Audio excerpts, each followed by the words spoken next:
police will provide the available details.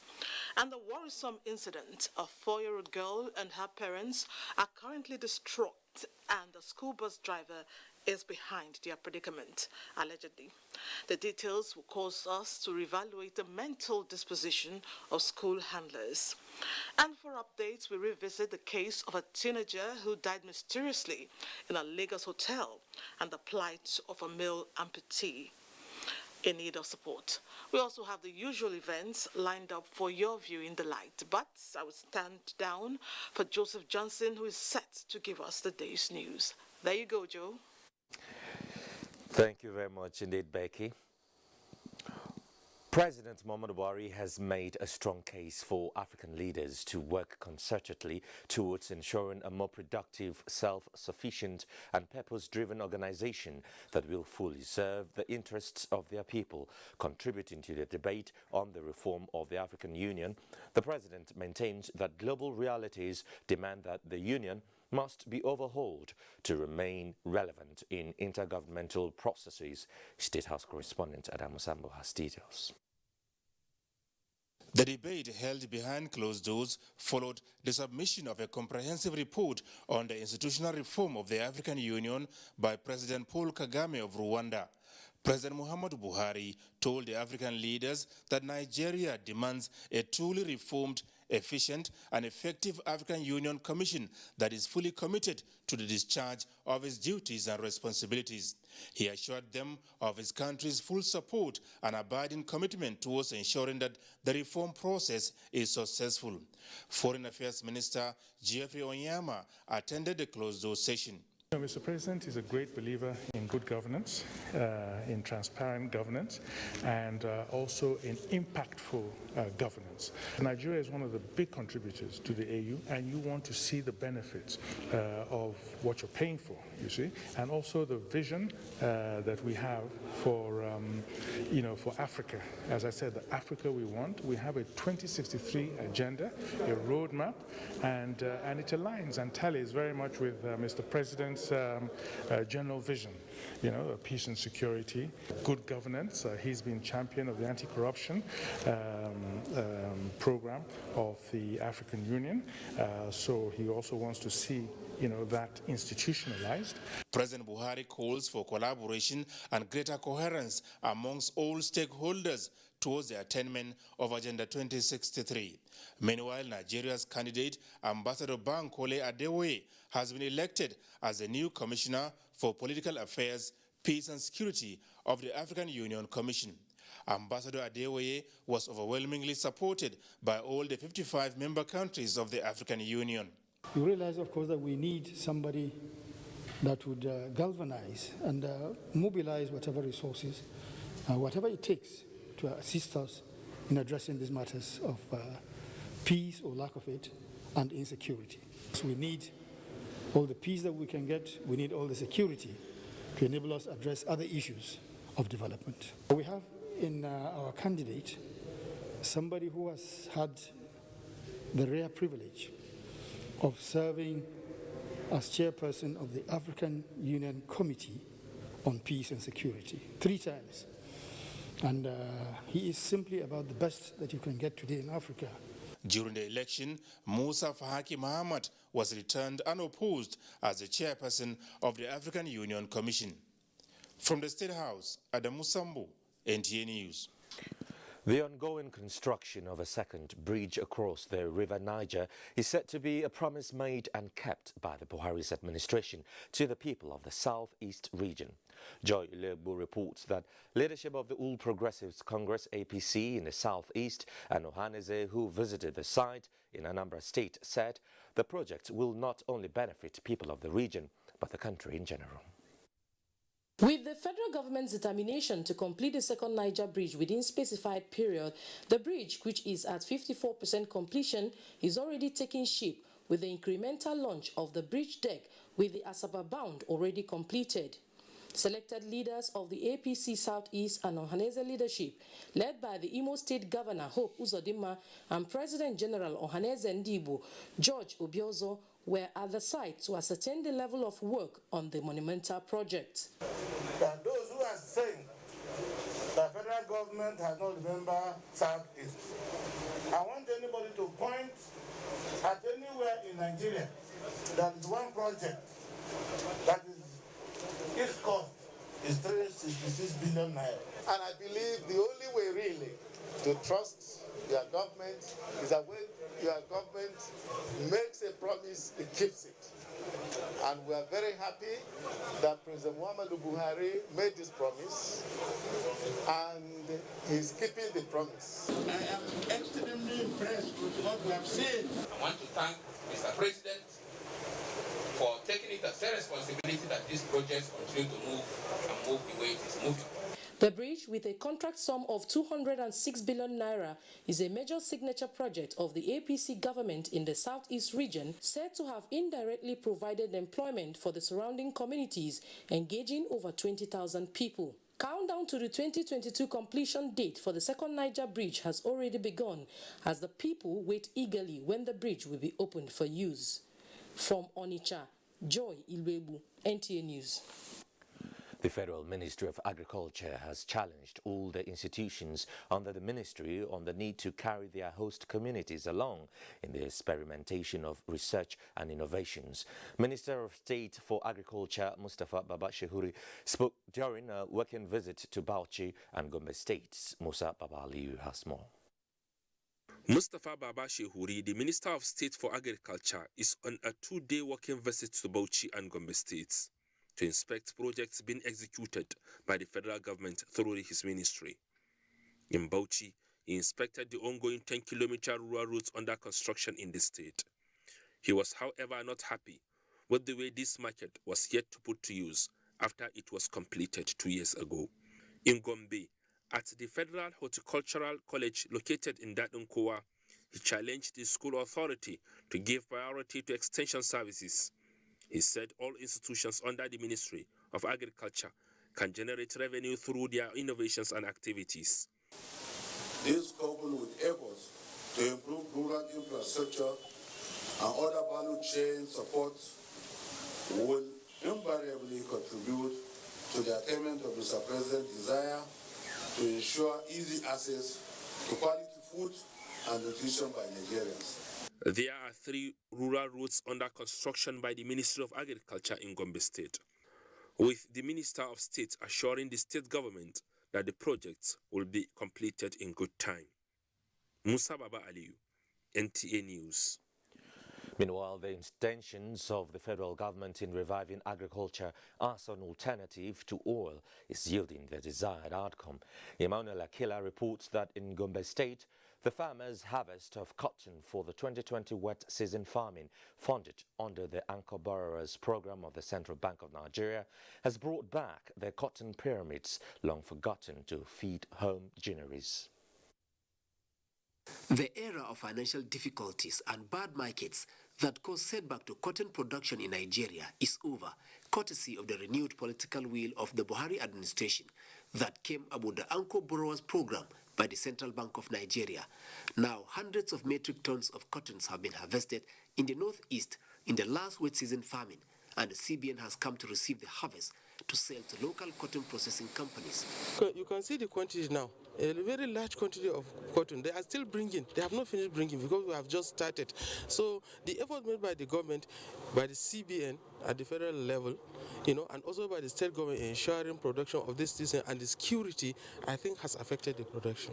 The arrangement by the CBN is a win-win situation for both cotton farmers and the local granaries, with a value chain of employment opportunities for Nigerians.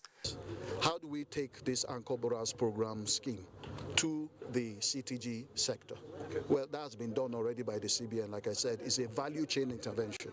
As they supported the farmers with input financing, likewise they supported the granaries, giving them cheap funding to be able to buy from the farmers.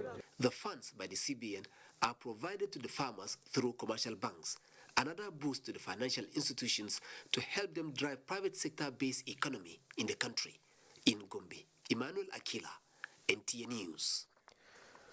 The Nigerian National Petroleum Corporation (NNPC) has announced a trading surplus of 13.43 billion naira for the month of November 2020. Now, this shows a 54% increase from the 8.71 billion naira surplus recorded in October 2020.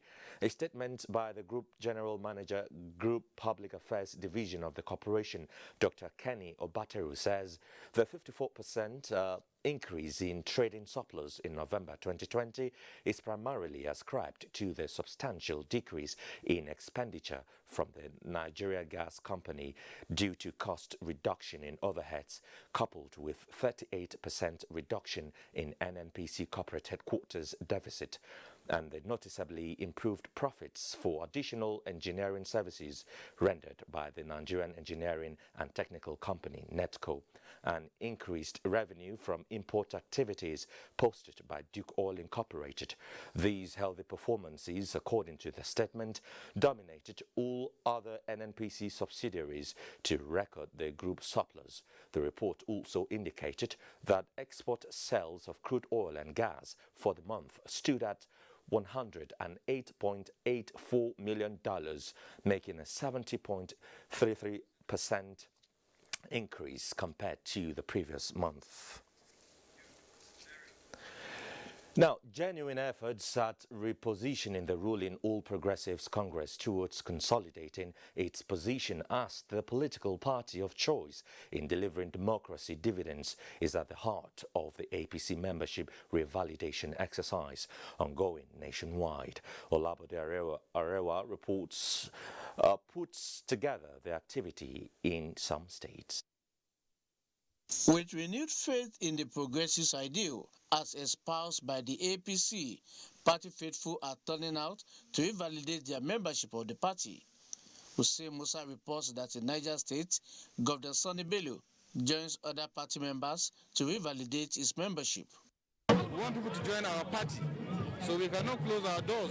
In Oka, Daniel Ukpai reports that the National Registration and Revalidation Committee of the APC, on a visit to the Anambra State capital, charged party members to consolidate on the APC's achievements and re-energize for future elections. From Asaba Delta State, Austin Edemod reports that the APC registration is set to take off with a capacity building exercise for party supervisors. Yunusa Suleiman from Yobe State reports that President of the Senate, Ahmad Lawan, revalidated his membership of the APC at his polling unit in Katuzu Ward, Bade local government area of Yobe State. We have so many Nigerians, millions, tens of millions of Nigerians who have come of age to join any political party of their choice. And majority of them have decided to pitch their tent with the APC. Similarly, Bengaluide reports that Speaker, House of Representatives, Femi Gbajabiamila, joined party faithful in Surulere, Lagos State, to revalidate his party membership with a call on more youths to join the party. We want to see our register, along with young men and women, the youth, who basically, as far as I'm concerned, own this country today. Meanwhile, the Publicity Subcommittee of the Contact and Mobilization Committee, headed by Governor Yahaya Bello of Kogi State, has called on Nigerians, especially women and the youth, to see the exercise as a golden opportunity to register and own the ruling party. The subcommittee also praised the caretaker Extraordinary Convention Planning Committee, headed by Governor Maimala Buni of Yobe State, for a reconciliation of the crisis in many states, especially the Zamfara State chapter, saying it was not in doubt that Rivers, Imo, and Kwara would equally be reconciled. The statement also noted that President Muhammadu Buhari had laid a solid foundation for promotion of the doctrine of internal democracy and people's ownership of the APC during its validation at Dara. Olabode Arewa, NTA News. Now let's show you a dramatic scene now where at the sitting of the Lagos State Judicial Panel on Restitution for Victims of SARS and other related matters, as the panel split into two over the ruling granting LCC's application to take over possession of the Lekki Tollgate Plaza. 5 members were in support of the ruling, while 5 others were against. Application by the Lekki Concession Company to take back the Lekki Tollgate Plaza was granted by the panel, but with a little dramatic turn of events. 5 members of the panel, led by the chairman, Justice Doris Okuobi, retired, sat over the application of LCC to repossess the Lekki Tollgate Plaza and listened to submissions from the LCC, Lagos State Government, and NSAS protesters' councils. The 4 other members of the panel abstained from sitting. After listening to arguments, Justice Okuobi, in her ruling, granted the application. No party has shown any further need to investigate there, and to say evidence of the witness not yet called must be awaited before giving opportunity to LCC to take over a toll plaza will be cloistered justice, not taking in the best interest of all the parties. After ruling, the 4 dissenting panel members emerged from the inner chamber to read their judgment on the matter. The 4 members who absented themselves believe and hold firmly that this panel must convey its holistic and credible decisions on events and not its majority decisions only. Their action were disputed by Counsel for LCC and Counsel for Lagos State Government. The breach in proceedings led to adjournment of all other cases scheduled for the day. In Lagos, Hingino John Adams, NTA News. Academic activities have commenced at the University of Calabar after the 9-month-old strike by the Academic Staff Union of Universities, ASU. Achebombasi in this report takes a look at measures put in place to protect staff and students in line with COVID-19 protocols. The long-awaited February 5th, 2021 scheduled for the resumption of academic activities for the 2019-2020 session is finally here, and the students are visibly in good spirits to return to school. I'm looking forward to the school calendar speeding up our academic pursuit. Please, they should not close down the school anymore. One major feature here at the University of Calabar is a strict adherence to the COVID-19 protocols, which is also applicable in the school's transportation system. The Vice-Chancellor, Professor Florence Obi, says she's excited to have the students back on campus while advising students to comply with all the COVID-19 protocols put in place. We're going to have, as we come into the administrative block, the library, the student accounts, just wherever we're going to have a crowd, where we know we have crowds, we've worked out modalities of putting some of those equipment there. It's the hope of the students that the session will be uninterrupted. In Calabar, Achebombasi, NTA News. Internally displaced women in one of the camps in Abuja have taken the bull by the horn to empower themselves against unforeseen circumstances. Now, this follows the vision of an association formed by the women to raise funds to support themselves at the new Kuchingoro camp in the Federal Capital Territory. Ruth Ogale reports. Against all odds, with a heart of gratitude for the gift of life, these internally displaced women have found strength in uniting to make their lives more meaningful. Mothers, sisters, and daughters gather under the umbrella of IDP Women Togetherness Association to raise funds to meet their vision of ensuring that no family, women, or children die from any preventable disease, childbirth, and malnutrition. One of our colleagues, a woman, died at birth because there is no any stranger that come to the camp on that time to assist, to took her to the hospital. And all of us, before we don't have this organization, and we lost that woman at birth. This one make us to cooperate. That is the reason we are needing support today. Gaskiya zaman mu ba ma bambanci tsakanin mu da musulmi da kristan duka ɗaya ne. Duk abin da ya faru da juna duk muna tashi mu taimaka wa junan mu. Highly impressed with their way those women put them, so that at least order comes, they will follow their step. Whatever that is available, we will give and support them.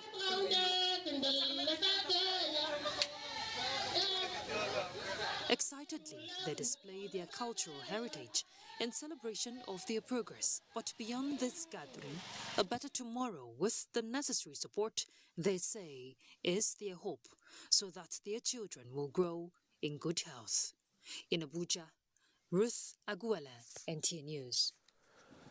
Eleme, a town that has been in existence since the pre-colonial era, is known for its abundant solid mineral deposits. This, no doubt, has kept the town flourishing despite all odds, all thanks to His Royal Majesty King Apollos Chu Onehe Nchia X, who has continued to attract and advance the cause of infrastructural development of the community and enhance its security architecture to ensure safety of lives and property. For this reason, men and women of Ogale clan came out en masse to thank God for the memorable occasion. Ijama Ugweke reports.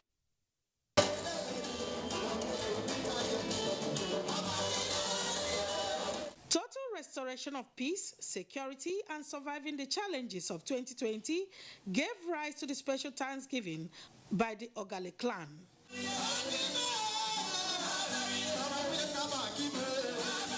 With hearts filled with joy, King Apollos Chu surrendered himself to the supremacy of God.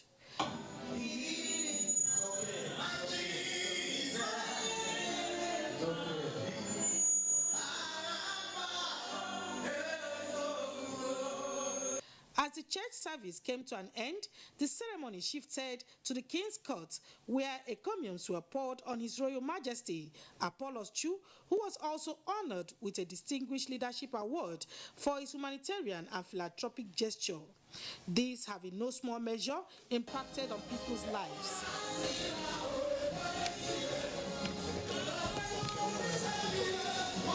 He has done well in so many areas. In the areas of provision of social infrastructure. Whatever you think that is bothering you, you have a solution to it. Indeed, God sent it to us. I do those things and I have life fulfillment in me. So invariably, unity is everything, and it's my duty as a traditional ruler to ensure there's peace and there's unity in the community. For whatever future we want to speak for more, that the peace we're having today, we may have more peace and more development in the community. It's just future and a little patience with God, and we'll get it there. The Oneenchia X, whose leadership prowess spanned through the length and breadth of Ogale community and environs, has attracted and constructed 30 roads, electricity projects, and church building, which has aided town planning, bringing a facelift to the community. He's also creating job opportunities, giving scholarships and other welfare packages to better the lives of his people. In Port Harcourt, Ijomu Gweke, NTA News.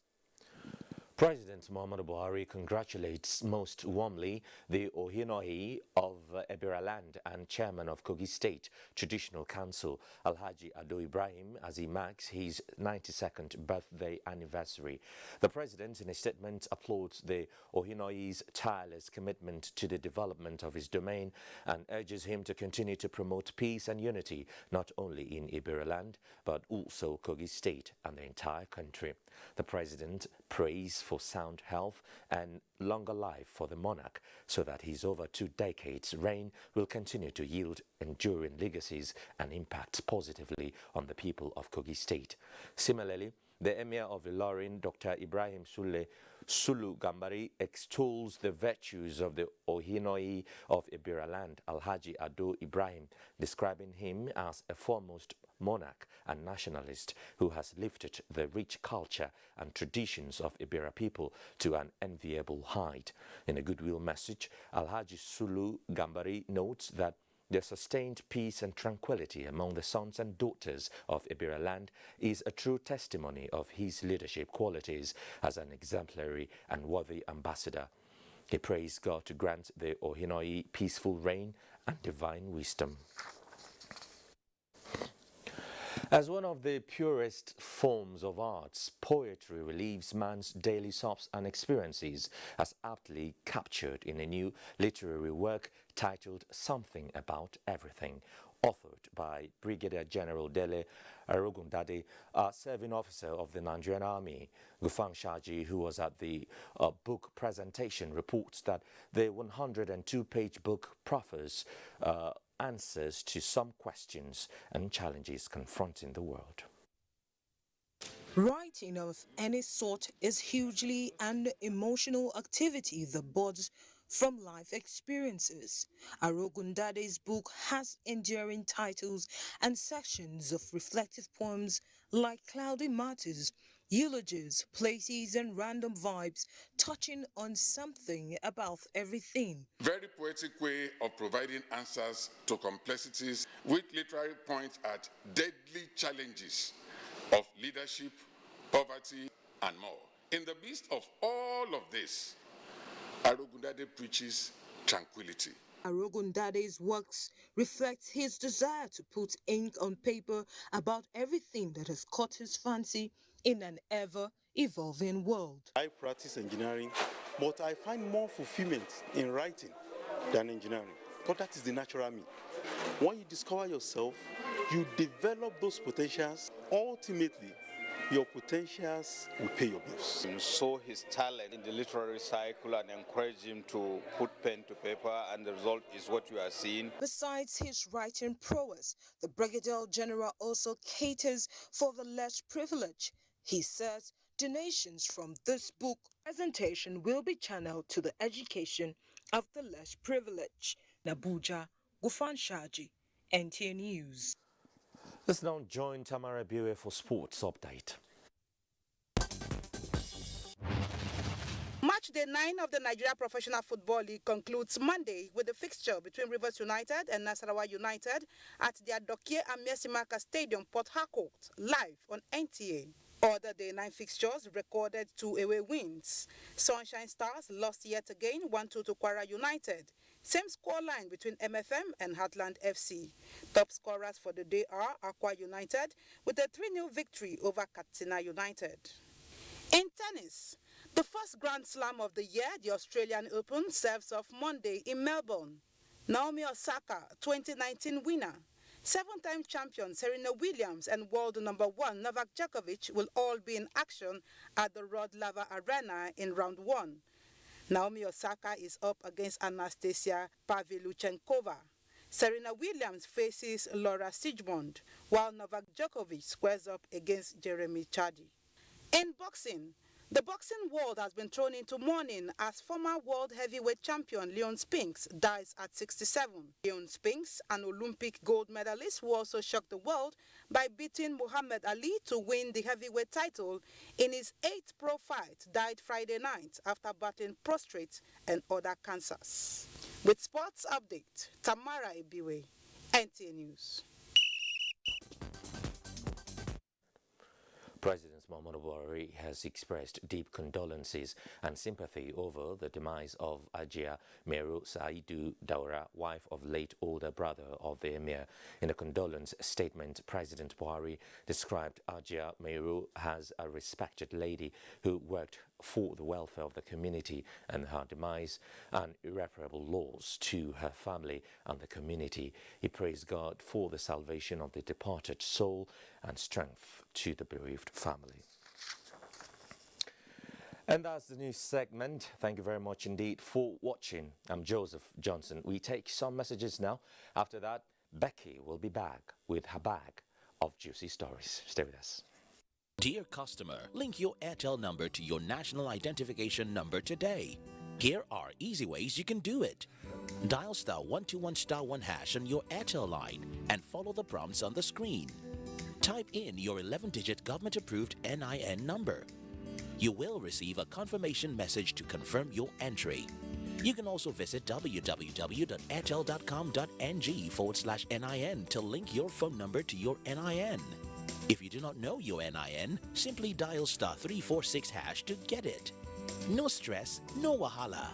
Airtel, the smartphone network. Abuja, the evolution and development of a capital city, is an instructive and incisive book that chronicles how the idea of a new federal capital territory was born and situates the vision of the founding fathers while capturing the key declarations, broadcasts, and physical planning activities. This must-read book highlights the policy thrust and major contributions of successive administrations to the development of Abuja on the period August 1998 to May 2019, as well as showcasing FCT tourism potentials and other landmarks. Join the author, Dr. Jumai Amadu, as this book is presented to the public on the 9th of February 2021, time 11 a.m. Venue, Executive Hall, Abuja International Conference Center. Special guests of honor, the Honorable Minister of the FCT, Malam Mohammed Musa Bello, and the Honorable Minister of State, FCT, Hajia Ramatu Tijani Aliu. Chairman of the occasion, Phillips Tanimu Aduda, Senator representing the FCT. Planning Committee, announcer.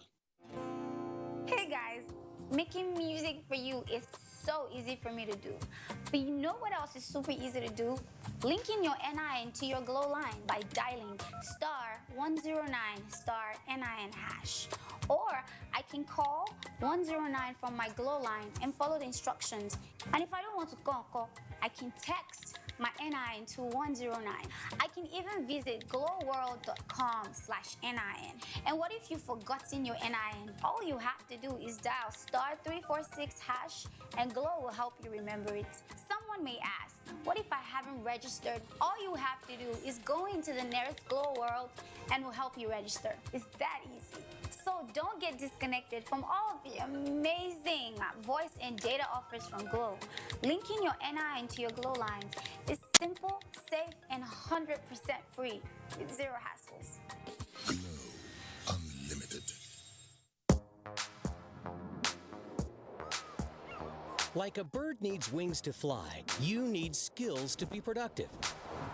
No matter the level of your education, ITF can train you to acquire skills in areas like mechatronics, metal machining, facility technology, electronics and computer networking, information and communication technology, ICT, culinary art, and agriculture.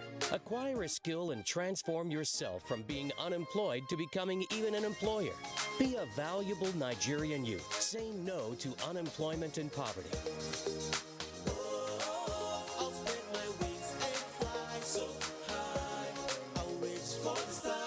It's time.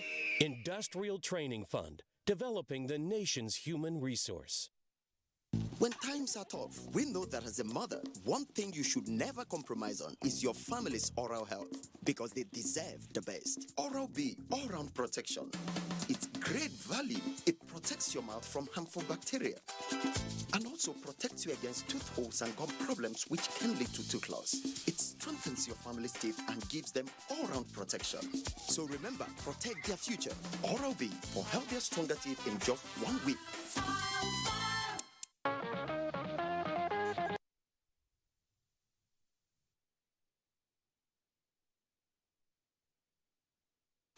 Members of Asia community in Anambra State are devastated as they mourn the gruesome killing of 3 members of the Ekwesianya family who were murdered in cold blood inside a church by unknown gunmen during a midweek prayer meeting. Chinyere Fesi Okoye, who went on a fact-finding mission to the community, now reports. Here is the Church of God's Seventh-day Asia World Headquarters, Jerusalem, Israel, where the tragic incident of the murder of Elder Kenneth Ekwesianya, the wife Grace, and the daughter Choma took place on Wednesday, February 3rd, 2021. An eyewitness who said that a junior pastor and 2 of his children, who are now in the hospital, were also shot by the gunmen, narrated that the perpetrator, who wore masks, dashed into the church, surrendered the congregation, and requested for members of 3 families who were founding fathers of the church before he opened fire on his targets.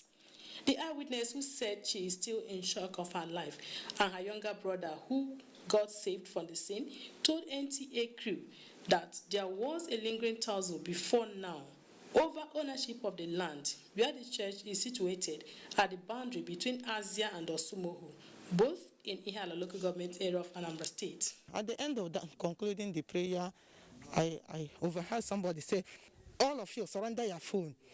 Where is the car key? Where is the car key? When he's not watching with us, he said again, what is your name?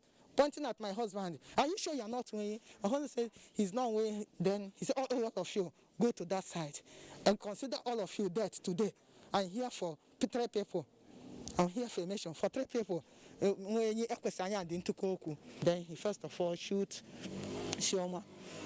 the wife, our elder's wife, shoot the pastor, my senior brother that is in the hospital, and our elder at last. This is exactly a refutation of what happened in 1988, when the then pastor of this church, the pioneer pastor, late Pastor Dennis Ntukoku, my father, and the father of Pastor Solomon Ntukoku, who was also a victim of the incident that happened last week, Wednesday. Some group of men, armed men, came to our house to assassinate him the way they did here. Sorrowful mood, pains, and tears characterize the mood at the Ekwesianya family.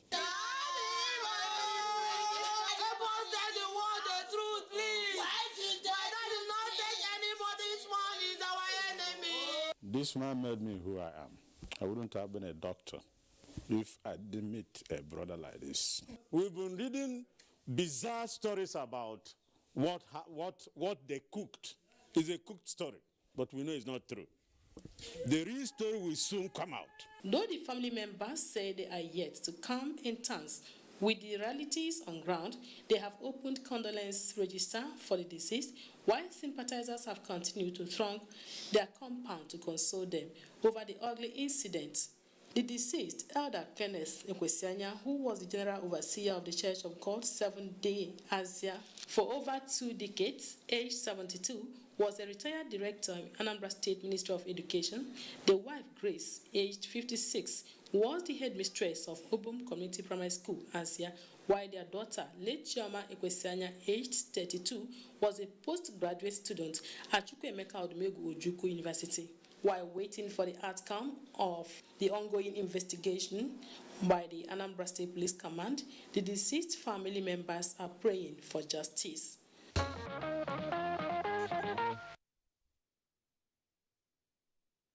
Horrific incident, and may the souls of the victims rest in peace. And let's not forget that a killer is on the loose. When arrest is made, you will be informed.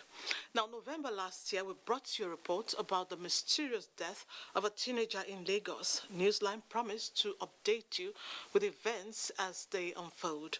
Annie Daniels, who has been tracking the case, will serve us the latest.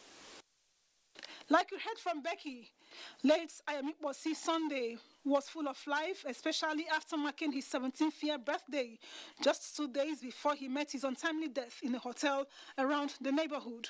This incident occurred after Ayo got a call from a friend who invited him over to the hotel. And he couldn't come back when his mother started calling the friend's number. No, the Olamikbosi number. Nobody picked it. Later, somebody picked. The moment he heard his mother, he switched off the phone. The senior sister now called the Olamikbosi number.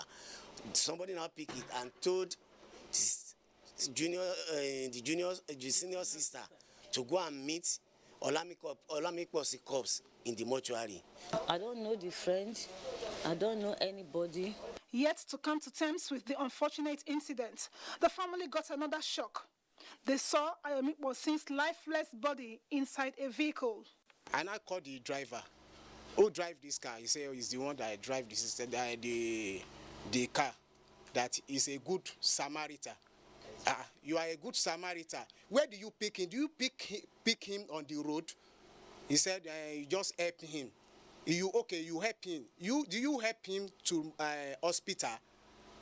And you carry him to mortuary. When you saw the corpse of Olaposun, did you see any cuts, wounds, scars on his skin? There is no any mark on him at all. Not wanting to take laws into their hands, the family reported the case to the Iju police station. Lagos State Police Public Relations Officer Olumiyiwa Adejobi informed me that the command was fully aware of the case, with arrests made and investigations still ongoing. And it's a murder case that we can't just start today and finish today. It's not possible. It's a process. But whoever that will be interrogated will be interrogated. That's the assurance. However, 4 months down the line, family members of the deceased say they are yet to get justice. The woman in question, I mean the owner of the recreational center, till now has not been interviewed, neither have him show face, neither have him come to the family, I even come and say condolence. And the friends that went with him to that recreation have not been even arrested. And the driver, we've not seen any of, even the car that they used to take the cops to the mortuary. And the primary evidence has not been seen by us, I mean the phone, which the woman said he asked them to remove his phone. Meanwhile, the remains of late Ayamikmosi have been laid to rest in the cemetery, and the family is still optimistic that someday they will get their desired justice. I am a layman when it comes to law level, so it is the duty of the police and the law officers, all the Nigerians, to decide what to do. Because as for me, he's gone, he's gone. That's what we can do.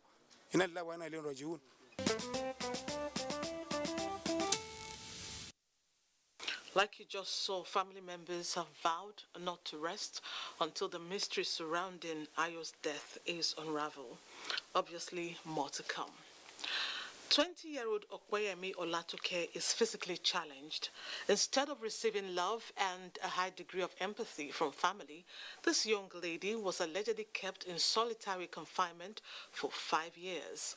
It wasn't strangers or distant relatives who put her there. Her parents allegedly did it. Although she has been rescued by the Osun State government after an NGO exposed the horrific situation, there's more to the story. Femi Afariogun reports from Ikiro, Osun State.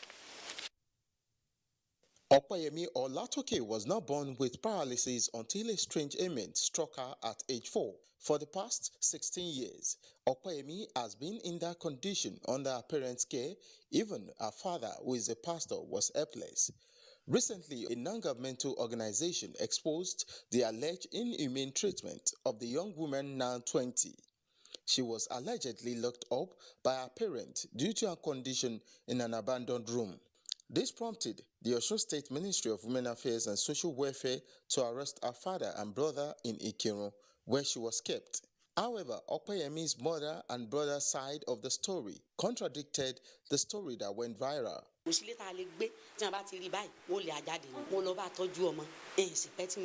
What our interview was is different from what I wrote on the internet. And she said that we locked the girl more than 5 years inside the room, which is not true. If you see the girl now, you will see the nature of the caring. When the case was brought before Chief Magistrate Olufunke Oyeniyi of the Family Court Kelebe in Osogbo, the court raised a team to visit Okweyemi at the State General Hospital at Shubiaro, Osogbo, where she was interrogated on the alleged maltreatment.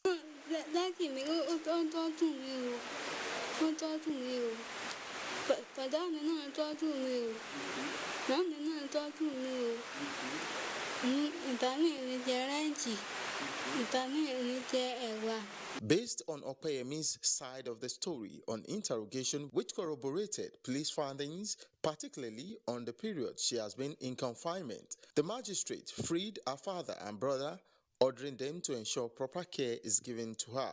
Magistrate Oyeniyi also ruled that there should be a regular check on her by the state government and effort should be made to provide her with wheelchair. Love her very well, and I want Nigeria to help her in that situation.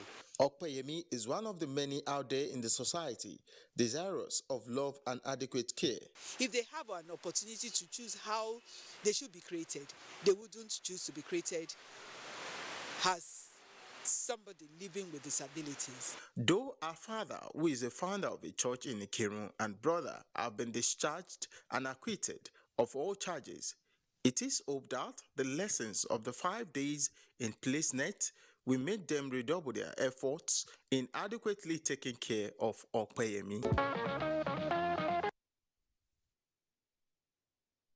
Indeed, they are going to put in more efforts in making sure Okpeyemi is fine. Now, parents of a 4-year-old girl in Ogun State are enraged and badly traumatized after she was allegedly defiled by a school bus driver who was supposed to convey her to school. Let's join Hakim Jimo as he reports on the incident that allegedly happened in Odo Kekere area of Ojijo in Ogun State. Early at 6 in the morning, school buses are seen plowing both major and feeder roads to pick pupils for school activities and subsequently return them home after school hours. I believe it will give them sense of belonging to really mix up with their colleagues, not to see them being segregating themselves. Although cases of road crashes involving school buses are minimal, records of abuses, reckless driving, endangering the welfare of the minors and driving while impaired are some of the allegations against school bus drivers. Humble Michael is a school bus driver of a private school in Ogijo area of Ogun State.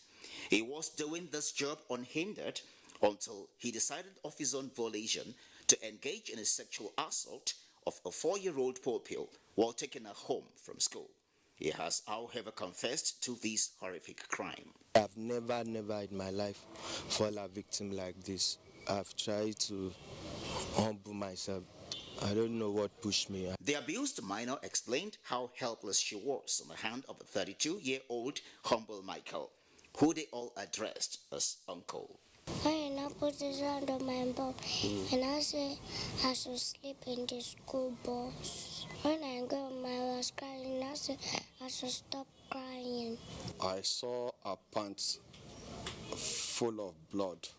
So I now called her mom that she will observe her very well. So her mom now told me that it is blood. From there, we now called the proprietress of the school to let her know exactly what is going on.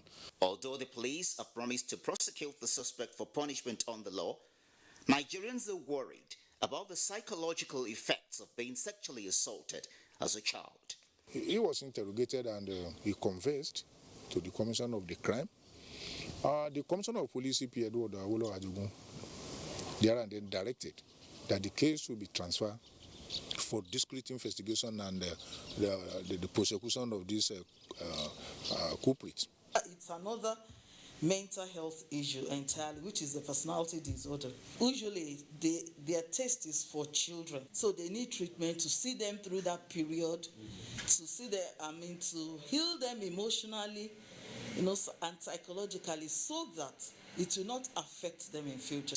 A lot of women are coming to the forefront, are coming to the social media space to talk about how they were assaulted and going on to seek interventions, pursue their case to a favorable conclusion. Stakeholders call on government to initiate policies capable of subjecting school bus drivers to mental health tests to determine their physical fitness, as well as introducing devices to properly track activities of school bus drivers while behind the wheels.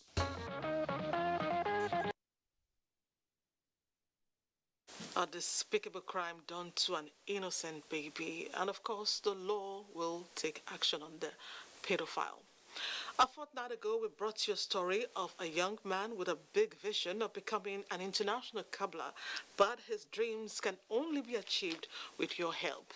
Hengino John Adams gives us an update on his condition.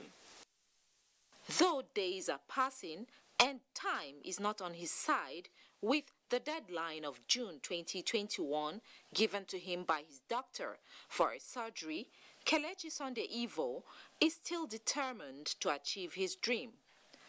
The only obstacle between him and achieving his vision of becoming a brand name in the international shoe industry is cancer of the bone and his amputated hand. But with financial support of 10 million naira to undergo a surgery, 21-year-old Kelechi will have a meaningful life. I'm soliciting, I'm begging for them to assist me in opening my shop and getting my electrical hand so that I'll be able to help others with this in this condition. God, life has been hard for me throughout last year. From last year, I've not seen something good. I've not enjoyed something good throughout last year. In short, I can't really tell what happened, but I know, gosh, I suffered. I suffered last year. I really suffered. I just pray for the help I need to come. That's just what I'm praying for, because words are not enough to express how I'm feeling. They said he have osteosarcoma, which means cancer of the bone. That's what led to the amputation. So they have to place him on some medications to try and get a solution to it. But there are other medications like cancer supplement that we cannot actually afford. We've done series of spending. There are so many things that we know we have to buy for him, so that, you understand, to do something. Because me, I am not working. I study language and communication, so I've missed so many interviews so that I could actually be a helping hand to my brother. So far, Kelechi has gotten the support of 172,000 naira from good-spirited individuals. But the journey of achieving his dreams is still far, as the bill given to him by his doctor is 10 million naira. A lot more is required to save Kelechi. We must support in every way possible. Please reach out to us, okay? Let's embark on a break. See you in a bit. JJ has always been my father's hero. So this year, I wanted to do something really special. If I could just talk to JJ, I'm sure he would remember Dad. Mom says never give up. Hello JJ, it's me Victor. My dad's birthday is coming up soon and I want to surprise him.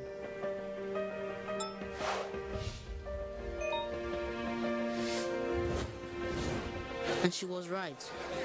I have been looking for you everywhere. Please help me.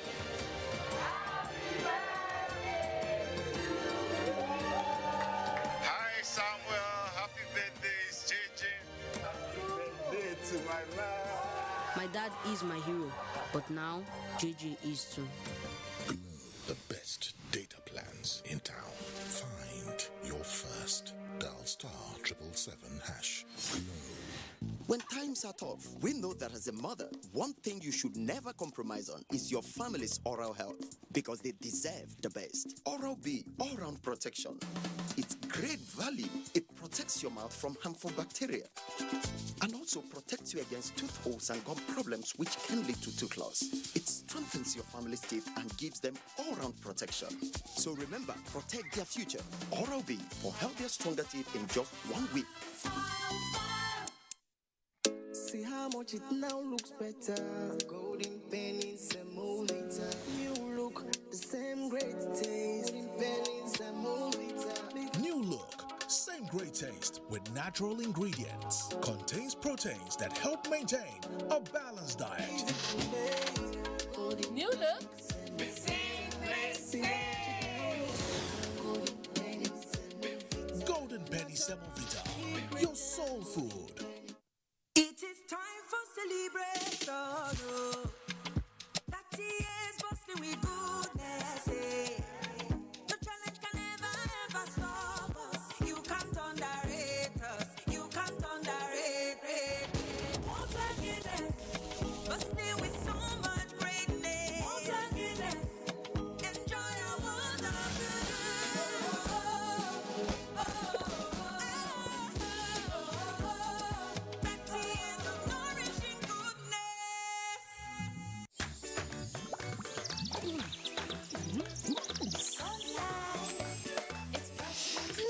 Washing powders are the same.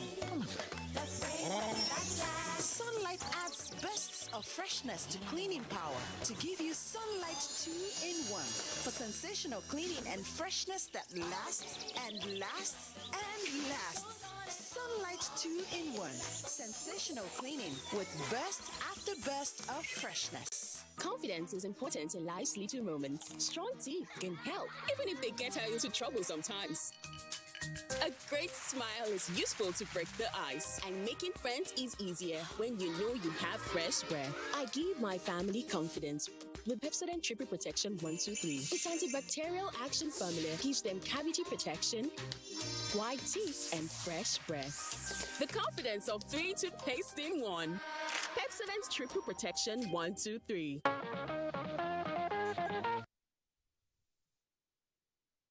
Let's attend some events now.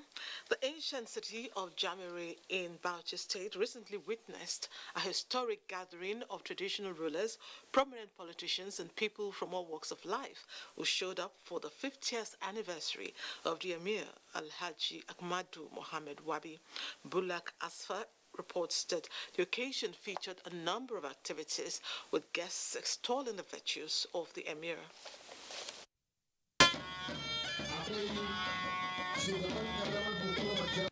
Jama'are is one of the 6 emirate councils in Bauchi State, and Alhaji Muhammad Ahmadu Wabi is the 9th emir of Jama'are. All of Jama'are are from the Fulani Mare stock of clan, from Fulani Mare clan. They were initially living in Dilara Plain around Lake Chad. So at the beginning of the jihad, the Sheikh Osman for the jihad around June 1804, there was general struggles by the Fulanis. Sultan of Sokoto Alhaji Muhammad Sa'ad Abubakar, while felicitating with the emir and people of Jama'are, said the leadership style of the emir is one that has promoted peace and unity among people of the area. Represented by Emir of Bauchi, Alhaji Rulwanu Suleiman Adamu, he further urged the Emir to ensure that he continues with the developmental projects in the area. Governor Bala Muhammad of Bauchi State congratulated the Emir and people of Jama'are, and he assured of government support to the traditional institution, adding that the institution is the closest to the people at the grassroots. It has shown the kind of unity we have in Bauchi State. All of them are here, and I cannot thank them more. Members of the Traditional Council of Jama'are also expressed their gratitude for the reign of Alhaji Ahmad Muhammad Wabi, which they say brought tremendous achievements. So we are very grateful to Allah Almighty Subhanahu wa Ta'ala for having such a humble emir who is very patient and considerate to his subjects. It's a long-awaited dream for us. Everybody in Jama'are is really very happy for this anniversary celebration. Jama'are now is a big city, a developing city with dual carriageways and all the other infrastructure that is in place. And this has happened only within his period.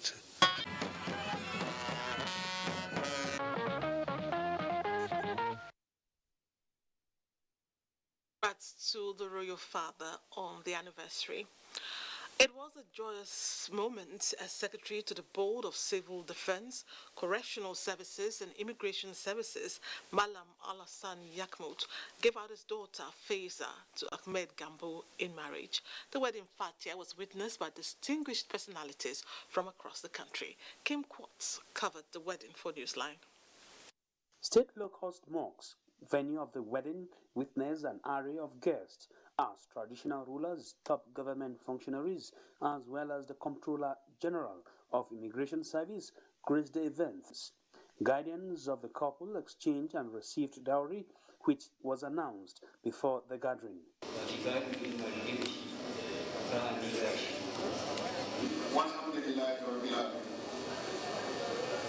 The bride and the groom revealed what attracted them to each other. It's like a dream come true for me.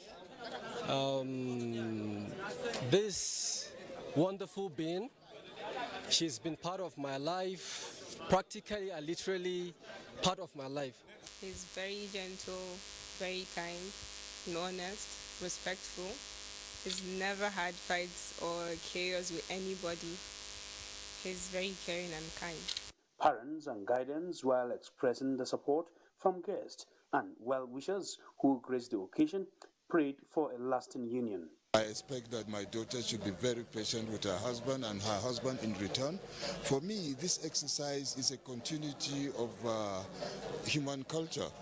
Once, I remember 29 years ago, I took somebody's daughter. Now I'm giving my own daughter out. She should be patient and she should take care of her husband and his family. She should put Allah first. Marriage is more than a ceremony. Today the seal is done that you are husband and wives. The major job is what you stay together. My advice is endurance, is mutual respect and mutual support. No marriage can survive without these three things. The two of them is on Plateau and Nasarawa. So it's a continuation of unity of purpose. Is that they should love each other. They should be friends. They should listen to one another. And if they have an issue, they should resolve it within themselves. At the bride's residence, the celebration was taken to another height with a variety of dishes for the guest.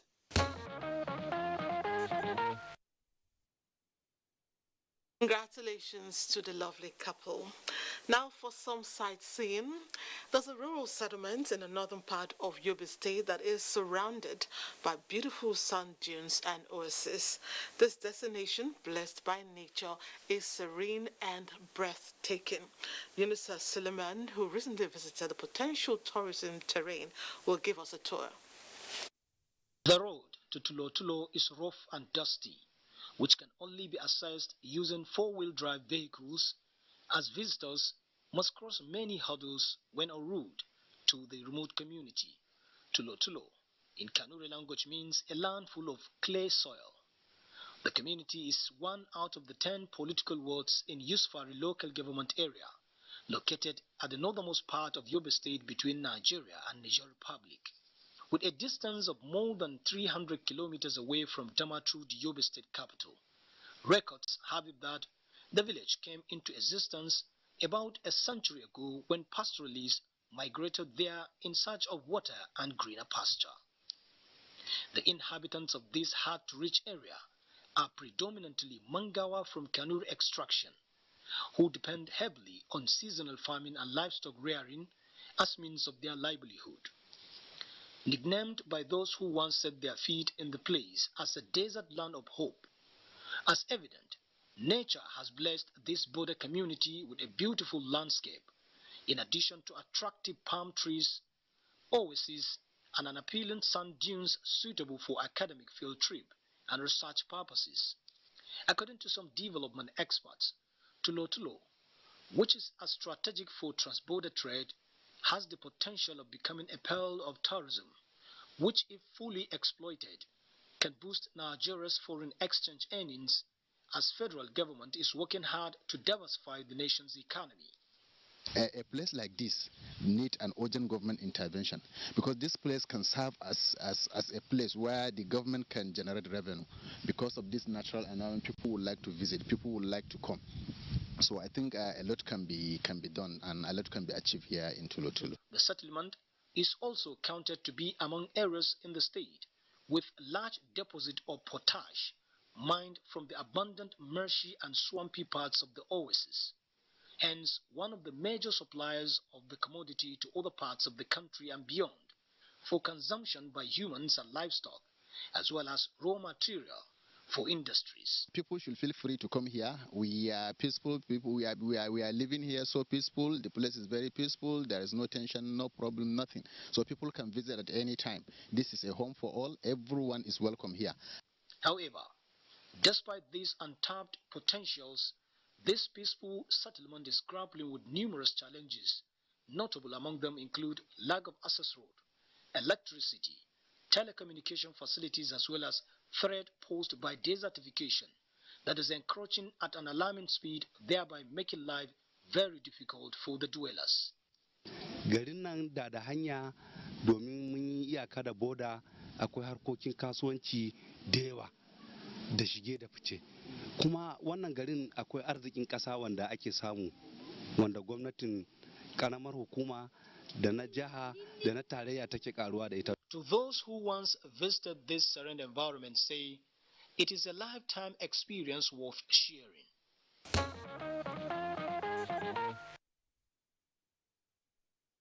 That certainly is a tourist location with beautiful gifts of nature.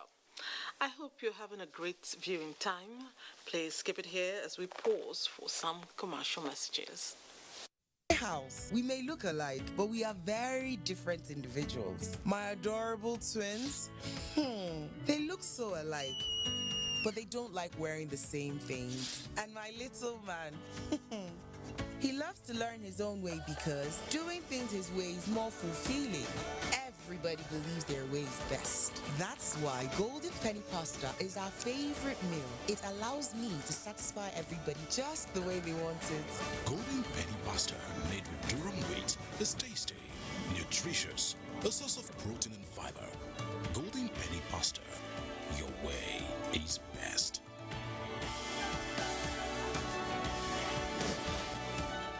This is the Wilson family last week. This is the Wilson family this week. What's changed? What? The Wilson family got maximum entertainment for less, and now they're closer than ever. Your family can be too. How does this work? With world-class international channels that put the quality back in your quality time. That's what I'm talking about. GoTV Max will bring you and your family closer in no time. So upgrade to GoTV Max for only 2,999 Naira today. Make you enjoy. GoTV. Love it.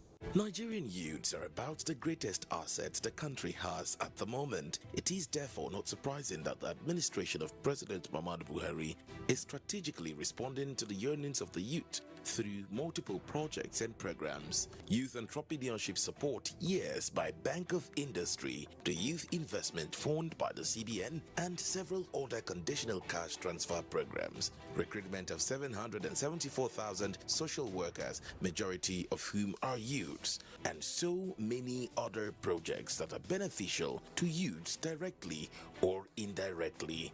If the administration can do all this, definitely with a degree of patience and time, it can achieve more. Nigerian youths must come together to say no to terrorism, no to vandalism, and no to all disruptive tendencies. Hashtag Youth for Greater Nigeria. Pacifying the youths, unifying the nation. A food crisis is brewing, and our tables will soon be empty if the world's population continues to increase and food production decreases. We're not producing enough for our population. I will do better if I can get source, financial source. Catch new episodes of Farm and Fortune every Monday at 5:30 p.m. on NTA Network.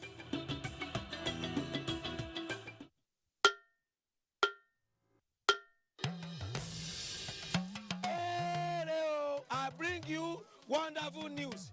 The village headmaster is coming back to your screen. Teacher, a fellow one Teacher, a fellow one Omoni recite.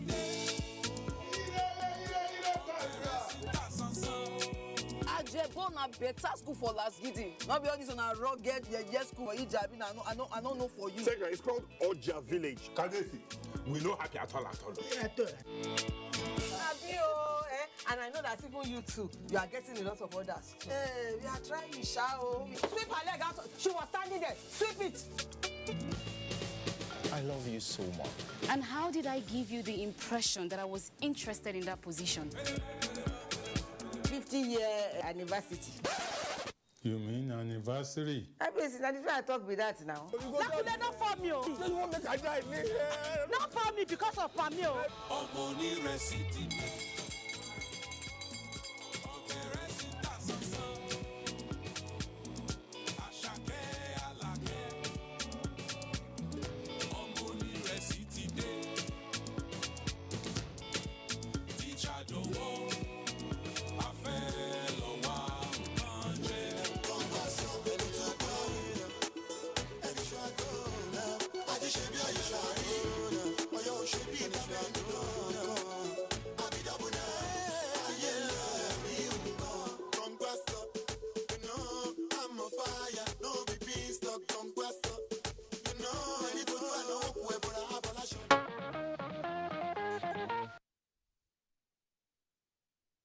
Thanks for staying with us. Every now and then, shocking images appear on social media. And recently, 32-year-old Onyebuchi Okocha, founder of Children of Light Anointing Ministry, Nkpo, near Onitsha, Anambra State, got people talking and sharing the video he posted. In the footage, he boasted of having the ability to upgrade the economic status of his followers. What astounded many was the sight of naked adherents bathing in a river, while he sprayed them with naira notes. Abuse of the naira? You could say so. Inevitably, public condemnation has trailed what most commentators termed a strange religious ritual. Uchenna Nwokoyo reports on issues surrounding this matter. This year is year of Sanctum Sanctoriums. Sanctum Sanctoriums. Religion is the belief in and worship of superhuman controlling power. People adopt several approaches to seek the face of the Supreme Being. For Mr. Onyebuchi Okocha, the founder of Children of Light Anointing Ministry based in Nkpo, Anambra State, popularly known as Onyeze Jesus, his style of worship to his creator could not have attracted the attention of anybody but for the nude pictures of his adherents bathing in a river posted on the internet and the naira notes thrown into the river. The criticism it generated got him in the hands of state authorities. Anambra State government, to that effect, issued a statement condemning the act. The state police public relations officer Haruna Mohammed, who declined speaking on camera, confirmed that the prophet was arrested for questioning over his alleged obtaining through false pretense, abuse of Nigerian currency and indecent exposure, and has since been released while investigations are ongoing. Getting the prophet for his own side of the story was not an easy journey. He, however, did not deny any of the allegations leveled against him, but pleaded that going forward, he will be mindful of what his media aides are dishing out to the public. This work of God is a spirit, and anywhere it directs you, you will do it. Men may not understand. So I tell you that since I started this work, the Spirit of God has been using me, deliver so many people in our country and in our state. People are coming here because of the good things that are coming from here. God is using him to deliver a lot of people and helping the poor. The time I knew him, I was nobody. But today, I run my own business, but I'm still under him. I know so many things I've achieved, both last year and this year. Meanwhile, some clergy in the city have called for more emphasis on messages that will edify the soul instead of material things. The prosperity of your soul will now get you to get God's blessings on physical things, material things. And he says, seek first the kingdom of God and its righteousness, that these other things will be added to you. Christ became poor so that we, through his poverty, will be rich. But there's a process towards that wealth. And that's the process that many people are avoiding.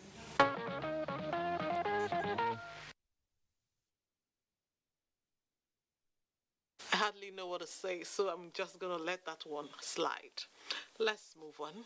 The exigencies of modern-day living in most big cities, like the nation's capital, Abuja, require not only a lot of energy, but tons of patience to meet up with personal demands and work, of course. Owing to the high standard of living in the metropolis, most civil servants live in the suburbs of neighboring states in Nasarawa, Kogi, and Kaduna. This also explains the heavy traffic buildup experienced at weekdays and the attendant chaos. Jome Stevens reports on one common feature that makes an already bad situation worse. 5 days a week, most roads experience this heavy vehicular traffic, and it gets really bad when there is an accident or when vehicles break down. Some motorists say the heavy vehicular traffic and reckless driving are some motoring problems, while the indiscriminate blaring of horns by impatient drivers is another very disturbing behavior. Now, talking about blaring of horns, driver's education classes teach prospective drivers basic rules of safe driving, but leave out the more subtle aspects of operating a motor vehicle or other automobiles, like the use of the horn. Inappropriate use and manner in which horns are blared destabilizes most learned drivers, so say some drivers. This happened to at least learners because they'll be scared. The kind of people, the kind of vehicle that horn for them. But sometimes it irritates you, doesn't it? It irritates me because it just for a while. It depends on the motor that horn.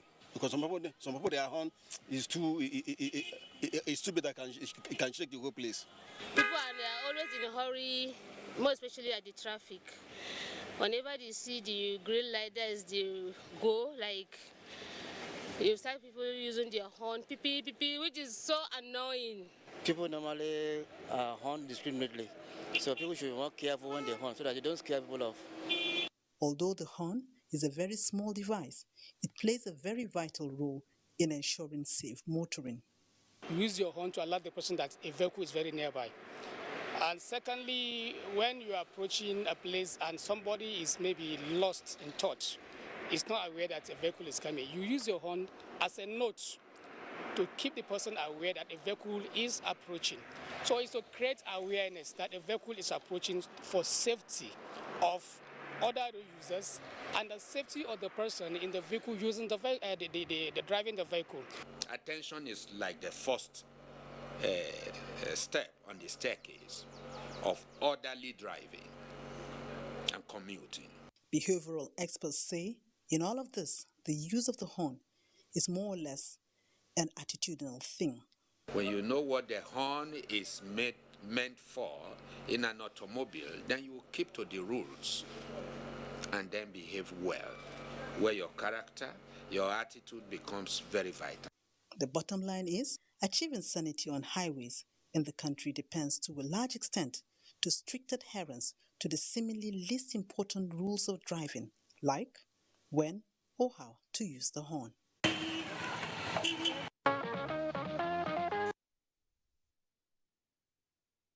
Watching that report, one wonders if we ever see the day Nigerian motorists will stop honking their horns. I don't think it's ever going to happen. And it's so annoying. Let's move on. Call it gender-based violence or violence against women. They mean the same thing. Recently, people the world over became more aggressive in condemning the act. However, there is one aspect of gender-based violence that most people do not even see as such. So they say nothing about it. Wondering what this is? Then listen to Annie Daniels. Yes, it is no doubt domestic violence against women. Many, however, may not see it as such because it is an act that is carried out by a husband on his wife. It is called rape in marriage.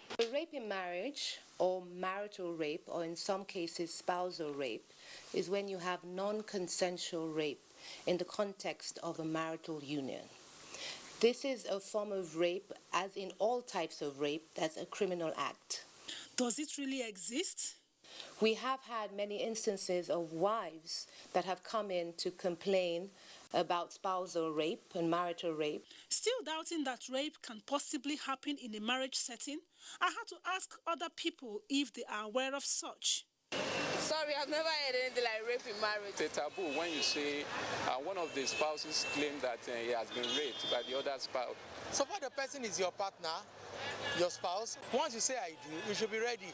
Whether you are tired, come rain, come shine. Kemi Da Silva Ibru, a gynecologist and caregiver, was quick to point out that the refusal of relevant authorities to punish husbands who rape their wives, in addition to cultural and religious beliefs, contributes to the prevalence of rape in marriage. And I think it stems from the old tradition of when women have what we refer to as dowries or bridal prices that men are expected to pay. And therefore, when we have problems, we're encouraged not to speak on them. Because marriage is divinely ordained, we sought the views of clerics. The Bible does say that a woman should not unnecessarily withhold her body from her husband, and the husband likewise. But in practical terms and in physical terms, it's very difficult for a person who is sick or who is ill or who is down or is depressed to respond appropriately to sexual advances. If you then compel that person at that point in time, it is rape. In Islam, it's not an issue. When I say it's not an issue, you can hardly find such cases. But should a wife say no to her husband, Does she have the right? If somebody is emotionally disturbed for one reason or the other, you cannot. A woman has the right to refuse. But when a wife finds herself in a situation where she is raped by her husband, what should she do? They need to leave the home of risk. We then offer them some sort of social welfare by giving them accommodation and free legal aid if they choose to address this in a legal fashion. Is there any provision in the law that takes care of these kind of domestic violence against women? In Nigeria, in Lagos State, there's nothing like marital rape because the law believes that you are lawfully married and rape is defined as unlawful sexual intercourse. Whatever happens to mutual respect, understanding and consent? It's mutual respect. All right, let's talk about a soup condiment mostly used in the southern part of Nigeria. Periwinkles are edible seafood found in swampy areas. It is widely consumed by people living in riverine communities due to its flavor and nutritional benefits. Emediong Umar will show us some recipes that are complete with periwinkles. This special report led Newsline crew to unravel a story behind periwinkles and why it is being used in some parts of Nigeria, especially in Akwa Ibom State. Emediong, over to you now. Periwinkle, popularly called Mfi in Ibibio, Ikoto in Yoruba, and Nsam in Igbo languages in Nigeria, is an edible seafood known scientifically as Littorina littorea. Its shell is stronger and harder than snail. Species of periwinkle vary according to different water bodies. The seafood are found in swampy areas across the world. In Nigeria, most individuals in the riverine areas use periwinkle to prepare varieties of cuisines. Others extract the periwinkle from the shell to suit their taste. We cook ekpankukwo with this mfe. Like today, I want to use it in cooking my afang soup. The green part of it is giving us blood, and then the meat is very costly now, so everybody now goes for periwinkle. Even those that don't used to eat, they are trying to eat now because the cost of living is too high now. I love it. I was born here and I started using it quite a pretty long time. It is nice, simply nice and nutritious. If you cook Urura fele, which is okra, you can put periwinkle. Even afang, you can put the periwinkle. In short, periwinkle is a very nice. It's good some spices in periwinkle. You will enjoy the soup. I love periwinkle so much. I enjoy it. I love putting it in every of my food that I cook, except rice. Being the most consumed seafood, traders speak on the level of patronage by consumers. I really have enough customer here. The market is so fine. People really buy it now. We sell for bag 12,000. Today size by size 12,000, 13,000, 9,000, 7,500 size by size. Medical experts say that the seafood constitutes all the vital vitamins that the body requires to function properly. Hence, the need for massive consumption of periwinkle. Periwinkle is another seafood that is highly nutritious. And that is because periwinkle contains calcium. It contains calcium, contains magnesium as well. And calcium and magnesium is one nutrient that is needed for the growth and maintenance of healthy bones. The presence of vitamin D, the presence of calcium, and the presence of magnesium works perfectly to balance our nutrients as it relates to bone. Aside from preparing delicacies with periwinkle, it is interesting to note that the shell from periwinkle is used to control erosion in the environment.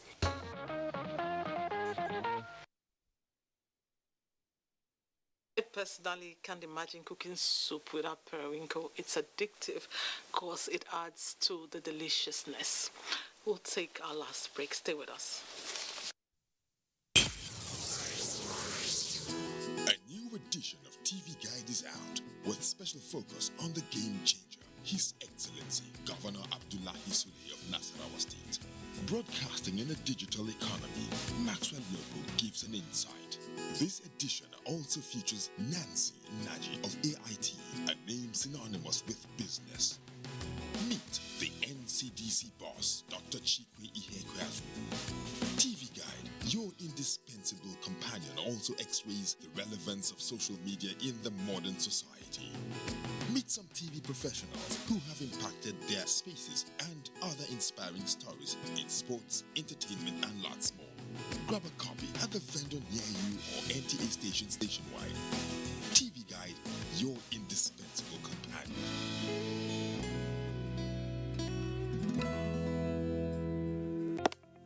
Although social media as a channel of communication is inherently harmless, it becomes harmful and damaging when used without discretion and thoughtfulness.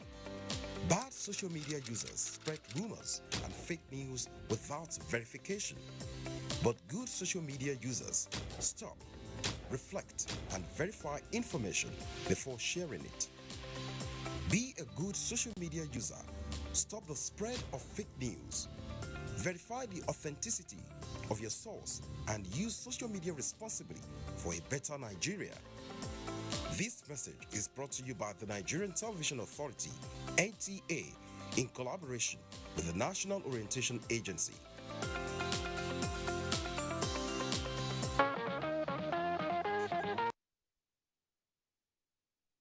Bishop Gordon Ada Osagede, first son of the late Apostle Deborah Eunice Osagede, has taken on the mantle of leadership of the Spirit and Life Bible Church and Godhead International Ministries following the death of his mother. He was consecrated by Apostle Alfred Graham of Azuzu World Ministries, Arizona, USA.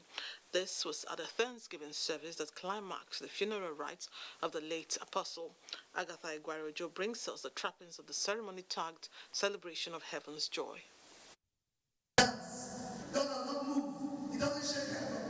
But for one soul, there's great joy. That was her vision and mission for over 30 years, winning souls for Christ through the spread of the gospel across the country and abroad, even in difficult terrains. So the family and church chose not to mourn, but to celebrate her transition. Dignitaries and ministers of the gospel found their way to the Godhead International Center in Ogale community, outskirts of Benin City. The root of the Godhead International Ministry, built in the early 1990s, it was a service of songs in gratitude for her life.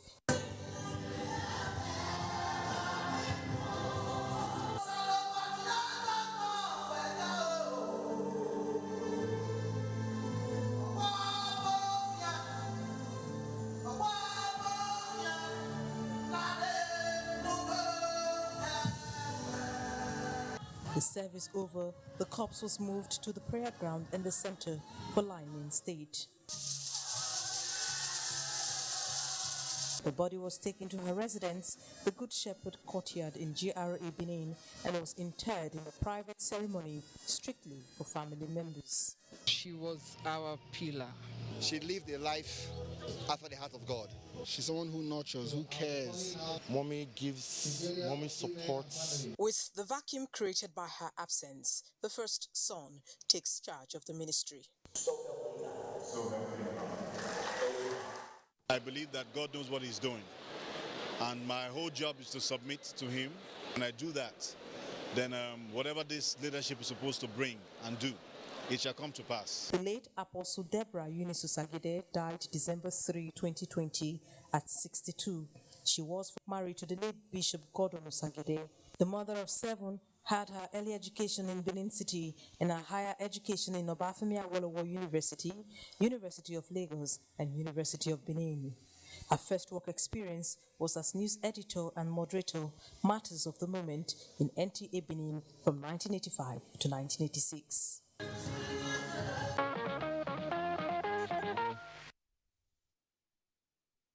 May her beautiful soul continue to rest in the Lord. Amen. And that does it on Newsline. I'm sure you enjoyed it. Please make next week a date. I can't wait to bring you more beautiful stories. Do have a prosperous week. Good night and God bless Nigeria.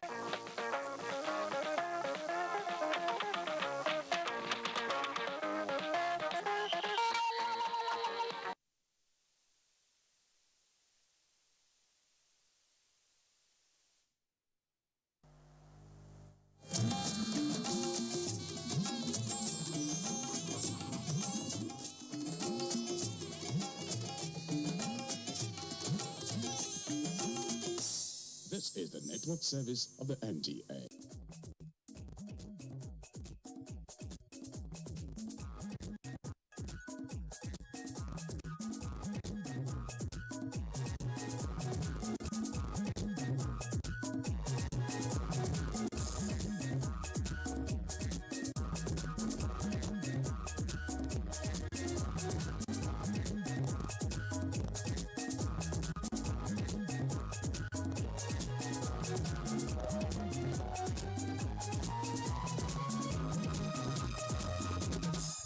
Hello there, and thanks for joining us on the program Reflections. My name is Yusuf Nadab Usman. Every week on this program, we scan through the Nigerian society and then try to fish out the statesmen among us, the icons, and of course the colossus, if you like. This week, we shall be featuring one of us, and of course one of the greatest journalists we've had in recent times in Nigeria. And we think we shall be talking very much more about himself, of course, about Nigeria, and indeed about what the future holds for the black race. Welcome once again. My guest is Prince Tony Momoh, former Minister of Information and Culture in Nigeria. Born on the 27th day of April 1939 in Auchi Town, Edo State, Nigeria, Prince Tony Momoh attended Government Secondary School Auchi from 1949 to 1954 and Anglican School Ope in 1954. Tony Momoh was a headmaster at the Anglican School Ubuneke, Ivibiaro, between 1958 and 1959, after which he went to Teacher Training College Abudu and later Government Teachers College Abraka between 1960 and 1961. On a sabbatical at Daily Times newspapers, Tony Momoh studied mass communication at the University of Nigeria in Nsukka between 1964 and 1966, and a law degree from the University of Lagos, the Nigerian Law School, and got called to bar in 1975. As a journalist, Prince Tony Momoh rose from a sub-editor at the Daily Times newspapers to the editor and deputy general manager and general manager in 1986. Tony Momoh was appointed Minister of Information and Culture in 1986. In his later years after ministership, Tony Momoh chaired the board of directors of the Nigerian Airways between 1991 and 1993. At the political level, Prince Tony Momoh was the director, Alice Ikome Presidential Campaign Organization in 1999, chairman, Media and Publicity Committee of the All Nigeria People's Party during the 2003 and 2007 elections, chairman, Political Committee of Muhammadu Buhari Organization. In 2011, Tony Momoh became the chairman of the Congress for Progressive Change, the CPC. Prince Tony Momoh, as a lawyer, heads his law firm in Lagos, Tony Momoh & Co. As a journalist, Tony Momoh is a writer with 25 books to his credit, including the famous 3-volume Democracy Watch and his proposal to the National Conference titled To Save Nigeria, Let's Talk. Prince Tony Momoh, the 165th child of King Momoh, refused to take after his father by having only one wife and 4 children. He lives in Abuja and Lagos. Let me say congratulations first. You are 81. Yes, I am 81. How do you feel at 81? You don't look 81 anyway, but I know you feel 81. I feel that I said my working age on earth is 35. 35. How do you mean? Because we are in this world, not of this world. And the world of you are of is paradise. You came from there, you are in the school here, you grow and go back there. Feeling 35 meaning feeling exuberant, feeling young, you know, and the rest of them. That is within you. But when somebody sees you, you are just more than 35 at least physically. But the fact that I'm not 80, 81 physically. You don't look 81 physically, but you're more than 35 physically too. Yes, I'm physically 81. But I am, you know, mentally 35. Now let's get down to it. Mentally 35. Yes. May we know the secret of why you're not looking 81? No, the fact is, if you are born into here, you grow, develop your intellect, you know, go to school, come out, and develop a way of life which may lead you up or down. But I have lived a way of life, learned the way of the Creator, and tried to follow it. Are these one of the rules of surviving, to be younger and growing to be younger? Actually, you become younger because that youthfulness is a reaping of trying to obey the rules of living. Right. Can you just translate that to us into a banal situation, ordinary way of trying to understand it? When I was born, I was growing up. I had my colleagues who were growing up, going to school together. Then when we were on holiday, they would rush after girls and so on and so forth. I always sat down to read because I was thinking of what I will get tomorrow. You know, at the end of the day, because of challenges I had to meet certain commitments that were denied because I couldn't afford to take the road many people took, I was more with myself. The woman I have today in my life, you know, I started pursuing her when she was 18. I got married to her when she was 22. You know, we had issues. After 6 months, we started living together. We quarreled, but we have never fought. And on the 24th of this month, we were 51 years old in marriage. Congratulations, let me start with that. You're 51 years in marriage. Yes. And then you've come a long way, I must say. Could you take us through into this whole 51 years and how good it's been with you? I think I'm one of the luckiest women on earth to have come across this man, whom I call my husband today.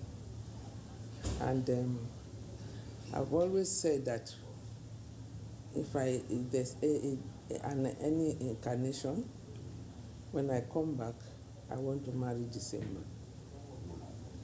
To him, I've always seen him as a father, a friend, and an advisor, someone you can rely on. And for the 51 years I've been with him, I have always had that feel that he's my father. I have never ever remembered, he has never made me to remember that I came from somewhere. I have always seen him to be part of me, and me am part of him. And he has always been like that to everybody. I really want us to get back to that discipline thing. From the onset, yes, you are disciplined. When you are supposed to be exuberant, you refused. When you're supposed to be, you know, the young lad, you are supposed to be running around, you refused. Was that from home? Was the discipline from the parents inside, from the home? No, we had a very disciplined home. You know, I come from a family I regard as the biggest organized family in the world. Biggest organized family? The Momo family in Edo State. And the ruling family in Auchi, and which is the only emirate system, practices the only emirate system in the whole of the South, you know. And it was established, it was ruled by elders. Then in 1860, someone who was, you know, hosting slaves for the Nupes was installed the Otaro of Auchi because there was a problem between the Nupes and the mother. The Nupes killed the mother, and they expected the man to fight them, but the man didn't fight. Then they said, this man is disciplined enough. So they organized to make him the Otaro of Auchi. I am a product of that dynasty. My own father, who was a grandson of Ikelebe, you know, became the Otaro of Auchi in 1919. And then he died in 1944. But during that time, he was, in fact, himself very disciplined, and the head chief that everybody even obeyed. Like the British travelers that time who came to that area said was a very disciplined man. He could speak English. If the British want to do anything in that area, is someone they can, depend on. Speak English. Was he educated? There was no formal education. Okay. He could speak English, but he established the government school Auchi in 1922, where lots of people, where his children attended. At the end of the day, he had 48 wives and 257 children. The eldest women headed the compounds. The middle women lived alone. The youngest wives lived with the eldest women. You know, my own mother was one of the youngest wives. And all the women, there was no woman, there was not one of the women who didn't have a child, you know, and then there was none that had more than 4 children. So we had all the women in the family were mothers to all the children in the family. My concern is about the family, the women most especially. And then they say if they are not in the house is no more there. But if there are many, there are so many problems there. The British referred to Momo as evergreen Momo, that he had a very large family, but did not seem to have family problems. That is how they described him. But I now did a book to mark 50 years of his departure, 1995, and then the title of the book is Each Man His Time, the biography of an era. Because having women was part of showing strength that time, you know, and he was district head. So he supervised many, many other chiefs who gave him their own daughters as wives. So so those women were by and large the diplomats and the links between him and their parents. So if there's any problem, we'll send a woman, go and meet your father and tell him so. So they were more diplomatic. Okay, now 250-something. What's your rank in this? I am number 165 of my father's children. Right. And the president of Taro Fauci is number 90. Oh, that's interesting. In case you are just joining us, the program is Reflections. We are reaching you from Africa's largest TV network, the Nigerian Television Authority. I've been discussing with Prince Tony Momo. Shall take more after this break.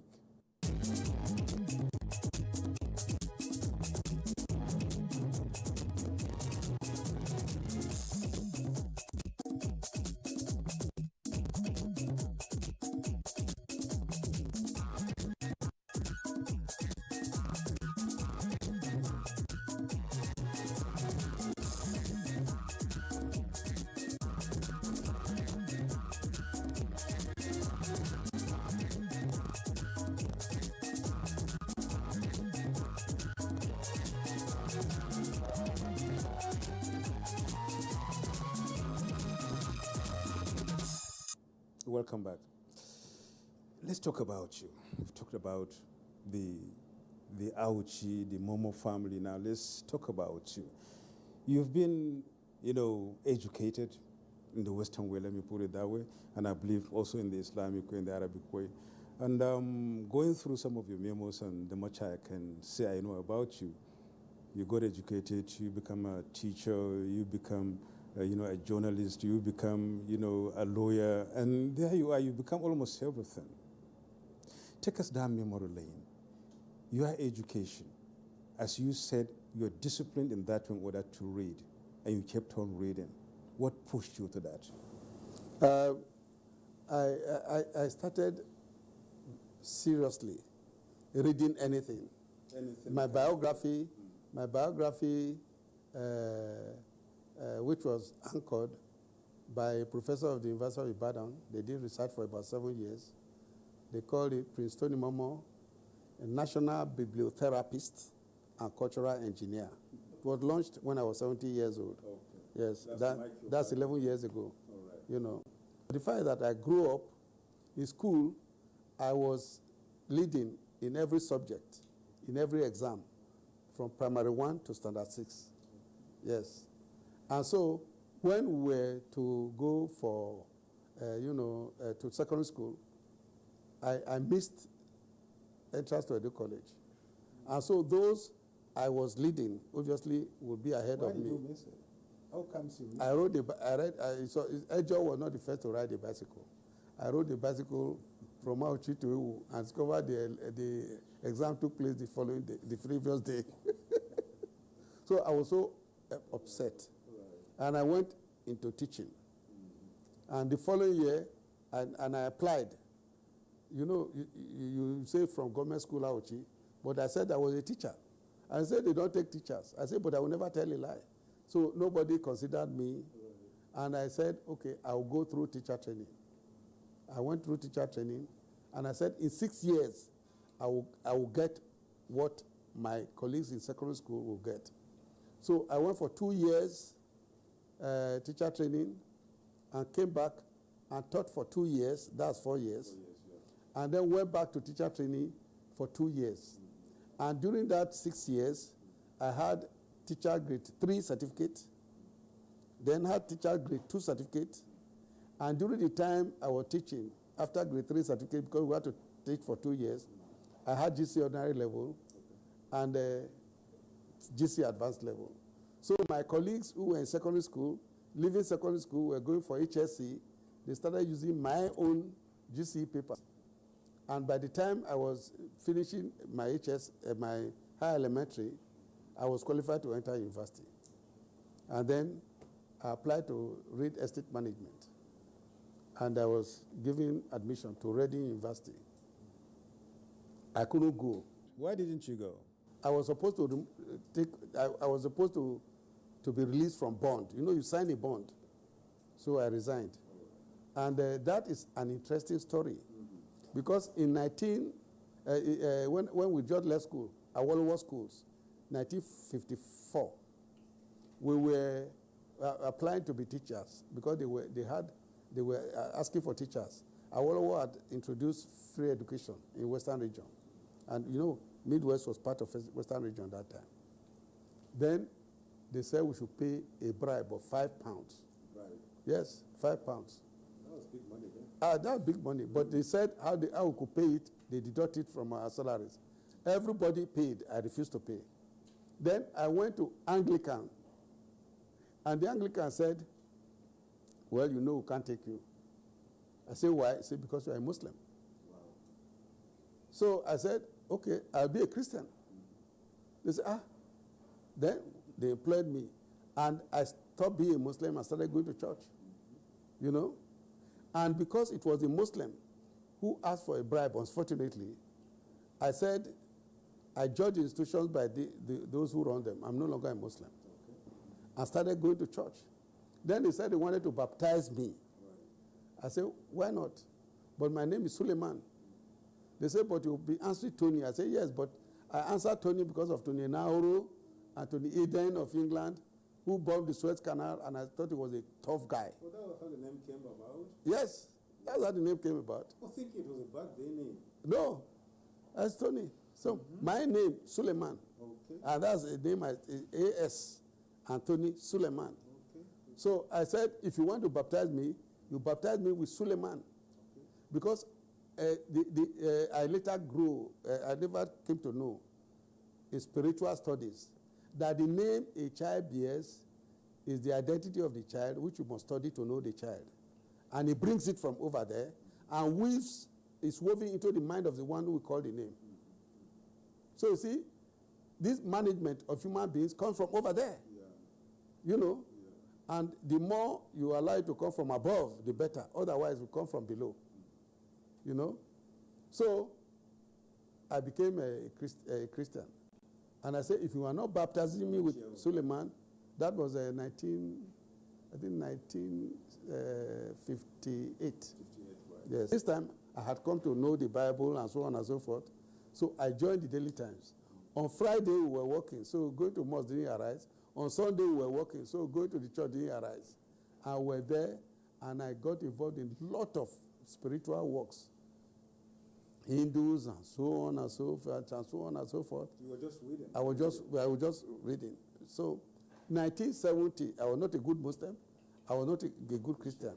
Then 1970 or 71, so I was dabbling in lots of areas, reading all sorts of literature, spiritual. Someone invited me to a lecture that was given by Adeyemi Lawson, you know, on the Grail message. So I went for that lecture and was speaking and speaking. I was talking about Muhammad. I asked a question on Muhammad, and he was telling me about Muhammad, sallallahu alaihi wasallam, the man I knew in Islam. What struck me was, he said, look, you are here, read the Quran and do what it says. Read the Bible and do what it says. Do not do what the imam say. Copy the imam or the pastor. Because there is no group journey to paradise. You came alone, you are going alone. That one shattered me and shocked me. And I now accepted Islam and Christianity as a way of life. So when I was asked to be sworn in 1986 as minister, I say I would affirm, instead of swearing the Bible or the Quran. Because even in my studies, I discovered those books are not to be sworn. You don't toy with swearing the Bible or the Quran. So I say, I will swear, I will affirm. So I affirmed. And at the end, I said, so help me God. So when I came out, my colleagues, you know, they say, you are not a Christian. You are not a Muslim.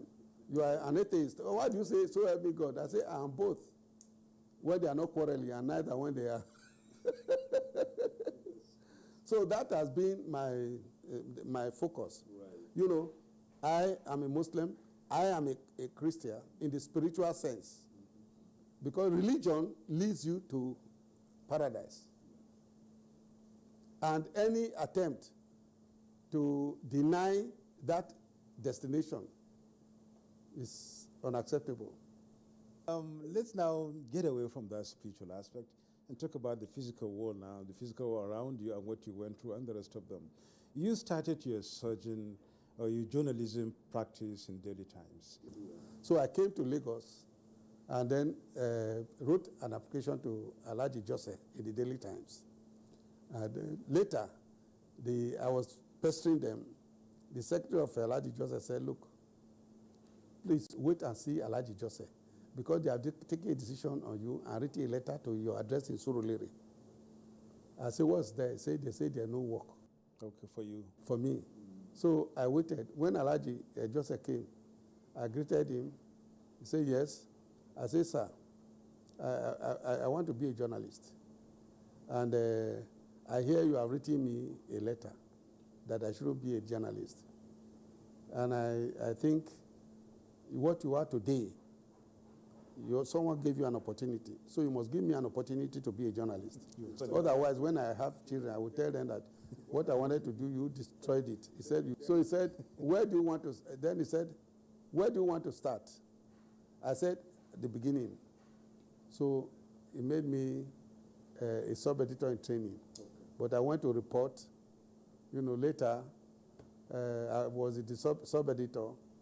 And then later, I applied to go to university. They thought I was so good.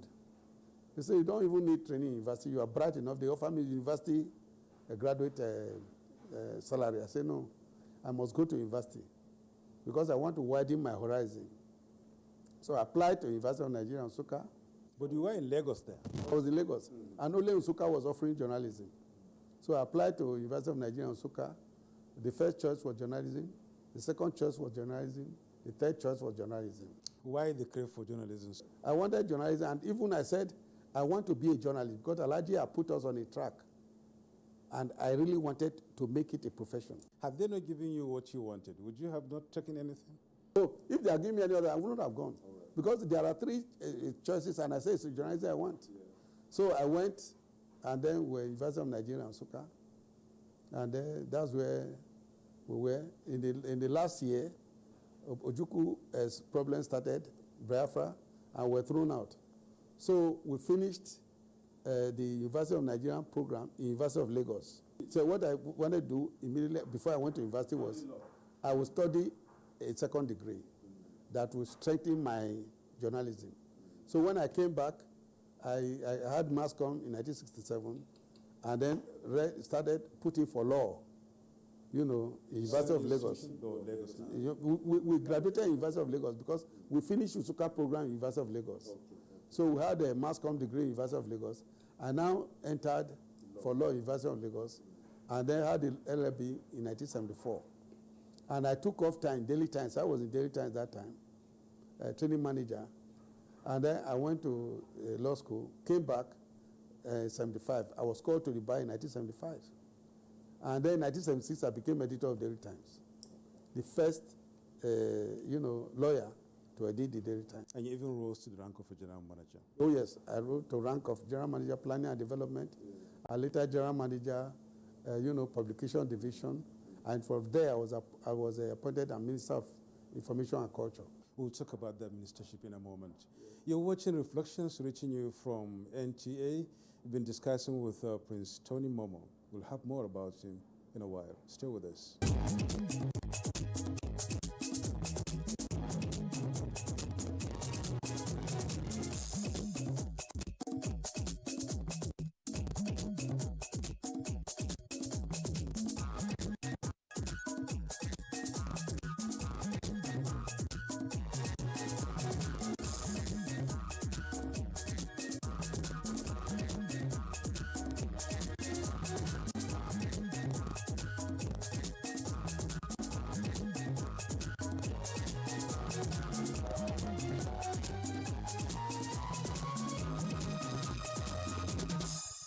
Welcome back.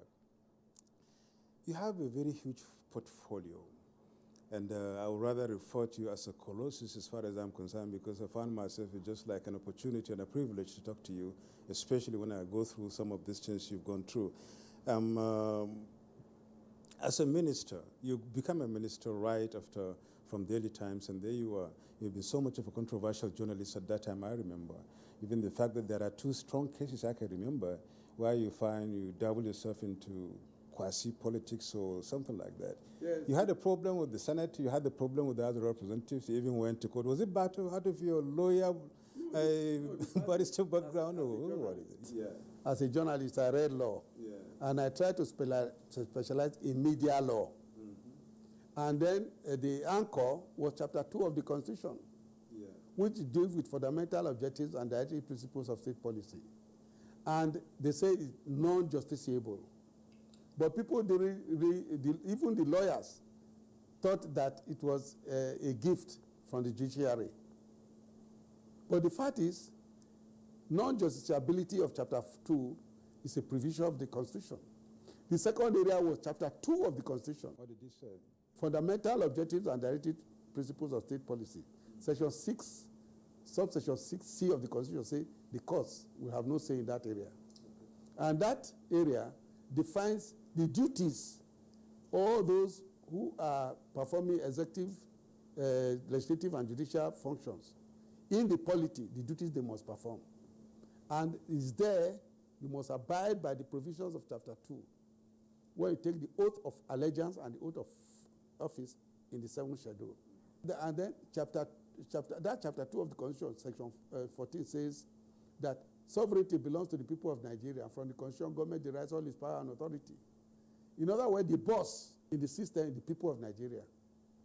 And that power, who monitors Chapter 2, is the press. Section 22. Say the mass media has an obligation to monitor governance on behalf of the people and hold the government accountable to the people. What doubled you into that conflict with the lawmakers? Yes. Because what is denied to the legal profession under Section 6, subsection 6C, is given to the press under Section 22. Because you must read the whole Constitution together to know the powers. Yeah. So now, these powers, the media has an obligation, and you cannot do anything to the media. The media is protected. So the media has immunity against undue interference. Although the media there's no freedom of the press, there's freedom of speech, expression in Section 39 of the Constitution. But Section 39(2) of the Constitution says that you can own and operate a medium to express your your views to anybody who's ready to receive it. So what is guaranteed is press ownership, not press freedom. But my own argument was, since you are giving a press duty, in law, according to Interpretation Act, when you give someone duty, you imply the power to perform that duty. So since you are giving the press duty to monitor governance, then the power to do so is implied. It's part of ownership. That has been all my argument over the years. And I've even written books on it, you know, media laws and ethics. So when, for instance, the Senate, 1978, I was already editor of Daily Times. 1978, they were in the Constitutional Conference. And then the Constituent Assembly now came to package what Constitution Nigeria should operate. And then they were doing things which made us, in Daily Times as editor, criticize them. They now said they banned the Daily Times from covering the Constituent Assembly. And I said, no, you can't ban Daily Times. We have power to monitor governance. And so Udoma was the chairman of the Constituent Assembly that I called me, said, look, you know this place, please indulge them. Take your people away for only 2 days and come back. And I agreed. Then when, in 1980, we wrote something in Grapevine, MPs, senators, and cards. They had, you know, they came by 1979. There was election in 1979. And by 1980, they were behaving in such a way that we found really disgraceful. An MP will go and say, I want bank loan. The bank will say, this is the condition, collateral. He will bring his complimentary card. I say, I'm an elected person. The same thing, contracts. They were trying to organize contracts and so on and so forth. So we said, senators, MPs and cards, they should not, you know, they should not disgrace the National Assembly. And the National Assembly said, I should come and tell them who among them was doing that. Some evidence now. I said, look, evidence, if you want, you go to court. You cannot be a judge in your own cause. So I refused to go.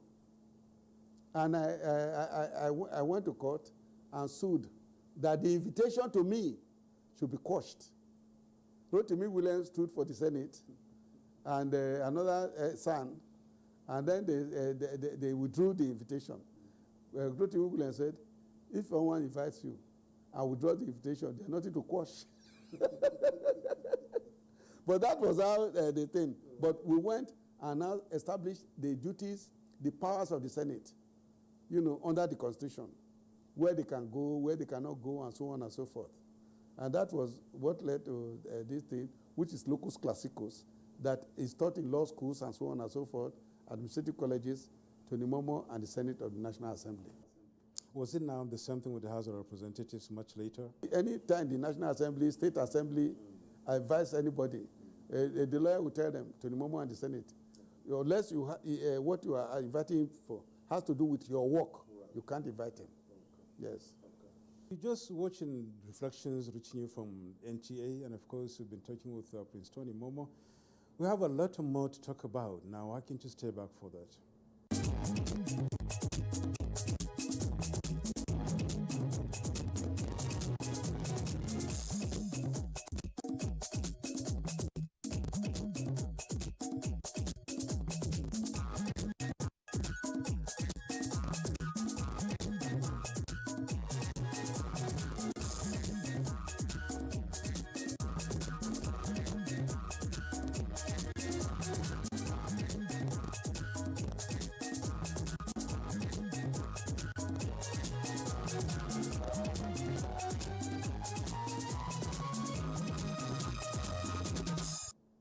You're welcome back.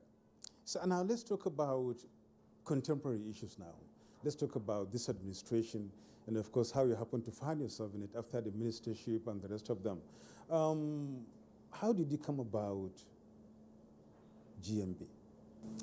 You know, the General Buhari was chairman of PTF, and Auchi had erosion problem.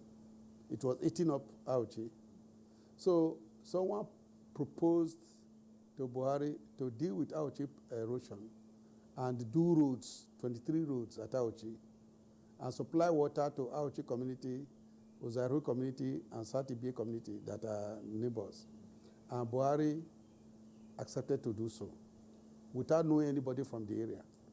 So when it was time to fund it, then Obasanjo had come and dissolved PTF, and then didn't fund it. So later, Buhari came into politics in 2002. In 2003, I was the media director of a Kwame campaign in PDP. I was a founding member of the PDP. Okay. So in I supported the Kwame, but Obasanjo won. So in that 1998 in Jos. Then 2003, I also was with Ekweme. And then, yes, the same PDP. And then he lost. And unfortunately, that time they started victimizing those who did not support Obasanjo. It was not Obasanjo victimizing them in fairness. But the one we call Mr. Fix-It was calling what do you call it? Calling the shots. Right. So I said I resigned from PDP because I don't like a place where you don't discuss ideas. So I resigned from PDP and I was on my own. I wrote a letter which even Igunidio, when he quarreled with Aneni, had to cite and distribute in 2005. But I resigned. My community now sat and said, look, we have two of you in PDP, Ambassador Garuba, who contested governorship in Edo State, and you. So since Buhari has joined politics now, in case he wins, we should say we have someone there, so go and work for him. So my community, Auchi community, donated me to Buhari, and that's the situation. And I started working with him, and I discovered, the first thing I discovered was that in media, they were using photocopies of his picture. In media. There were no photographer, media had no his photograph. So I wanted to meet Buhari. But before we get down to that, going through what I read about you, you are not an ardent lover of Buhari. In fact, I wrote against Buhari. I wrote against Decree 4 in 1984. Decree 4. I preach against Decree 4. I say, journalists live on truth. And if anybody wants to punish you because of the truth you tell, then go to jail. You had that stamp, but here you are today, at that time really, having to come close to him. When they said that Buhari said, don't vote for Christians, right. I even wrote in my column, Buhari's gaffe, that he could not be saying so. But Matthew Kuku, conducted an investigation and discovered it was not true. That the person who reported this thing this day did not even know did not understand Hausa. So you can see how I goofed because I commented on something which was not true, So later, I came to understand Buhari. I thought he was rigid, but I discovered that it's not rigidity, it's discipline. And I've always striven for discipline. And if you can say, I am another Buhari, because I sit down in my office here, and I know what he will do and do it in my office, and he won't go against it. Because of what you can call spiritual linkage. But that's how you did it. Was it the way you became the chairman of the CPC? I was working as media. Then much later, then the CPC was formed, and I was Ismaila Fontua sent for me because we're very close. I was in the media, He said, they say you should come and chair Buhari's party. I say your leg is paining you. Did they ask you to come and play football? So I later agreed to come. And then I became chairman of CPC and led the CPC to the merger. There are lots of things that will really have destroyed, destabilized CPC.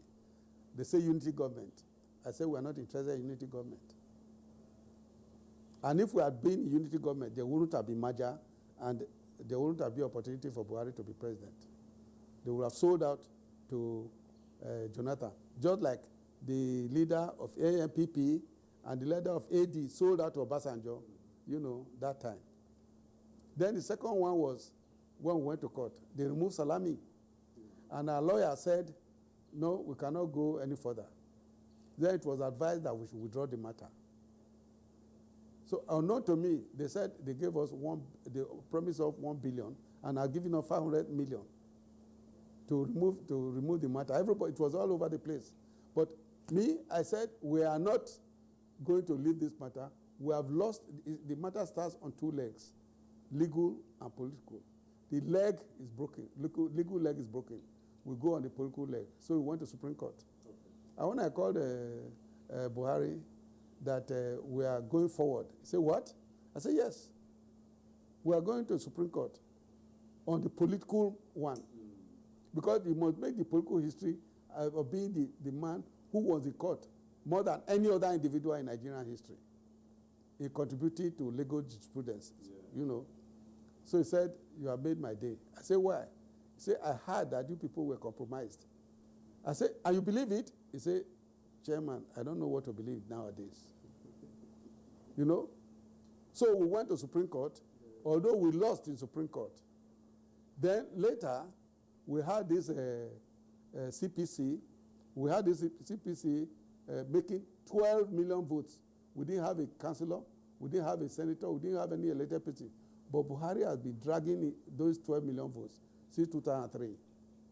And so we had these votes. Then it came to I discovered, I told him, look, you have 12 million votes in the north, but you need the spread in the south. You cannot get that spread unless we have people we ally with in the south. And if it is this alliance, it can be broken anytime. The only thing is merger. So we started pursuing merger. You know, Tinubu, I called Tinubu and Akonde. I said, what do you people want from Buhari? Because I know we were in the Midwest. I know how you people celebrate the seat. You may use him and dump. He said, no, they need Buhari more than Buhari needs them. Because someone can collect 12 million votes. It's not someone you ignore. So I told my boss, I said, look, Tinubu is the one who can market you in the Southwest. Hand yourself over to him. You know? And that's what happened. We started working together. And he said, let us have CPC and ACN, because we can win the election when the Northwest and the Southwest come together. Unfortunately, there was so much enthusiasm to destabilize PDP, and they went hunting for governors to come, which Buhari did not like. But you see the outcome later. They all went back again. But all the votes we needed to win, they came to the Southwest. And the highest number of votes outside there in the South that time was CPC, my area, where I was chairman, you know, in Edo State, yes. So we had this merger, and how did we get this merger that the different groups, CPC was marginalized? We had merger because we wanted a forum for Buhari to win.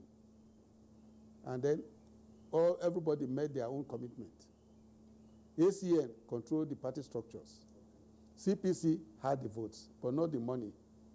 So if you see what's happening now, how a majority of the people were in ACN, then you must understand. We wanted to have the president, and we had the president. But the 12 million votes that we have been dragging since 2003, the question now, the challenge now is, Buhari will live to 2023, you know, and then those 12 million votes will be there. Do we allow him to go to Daura and sit down and ignore those 12 million votes and allow them to vaporize? Or work hard enough to see how we can retain them? If it's not there. Yes. Yeah. But the fact is, I think we are unduly worried because Buhari told them, those who wanted to see him, when I was chairman of CPC, he was the leader of the party and chairman of board of trustees. They will go to him and will tell them, look, what you are telling me now is for the chairman. I was the presidential candidate. I'm the chairman of the board of trustees, but I'm a party man under the chairman, so go and meet the chairman. So what I'm saying is that even if he's not the if he's not the president today, he will be an honest, faithful, dedicated party man, wherever he may be. Given the discipline you have all the while, all through your life, and given your closeness to Buhari, which one can see the reason now,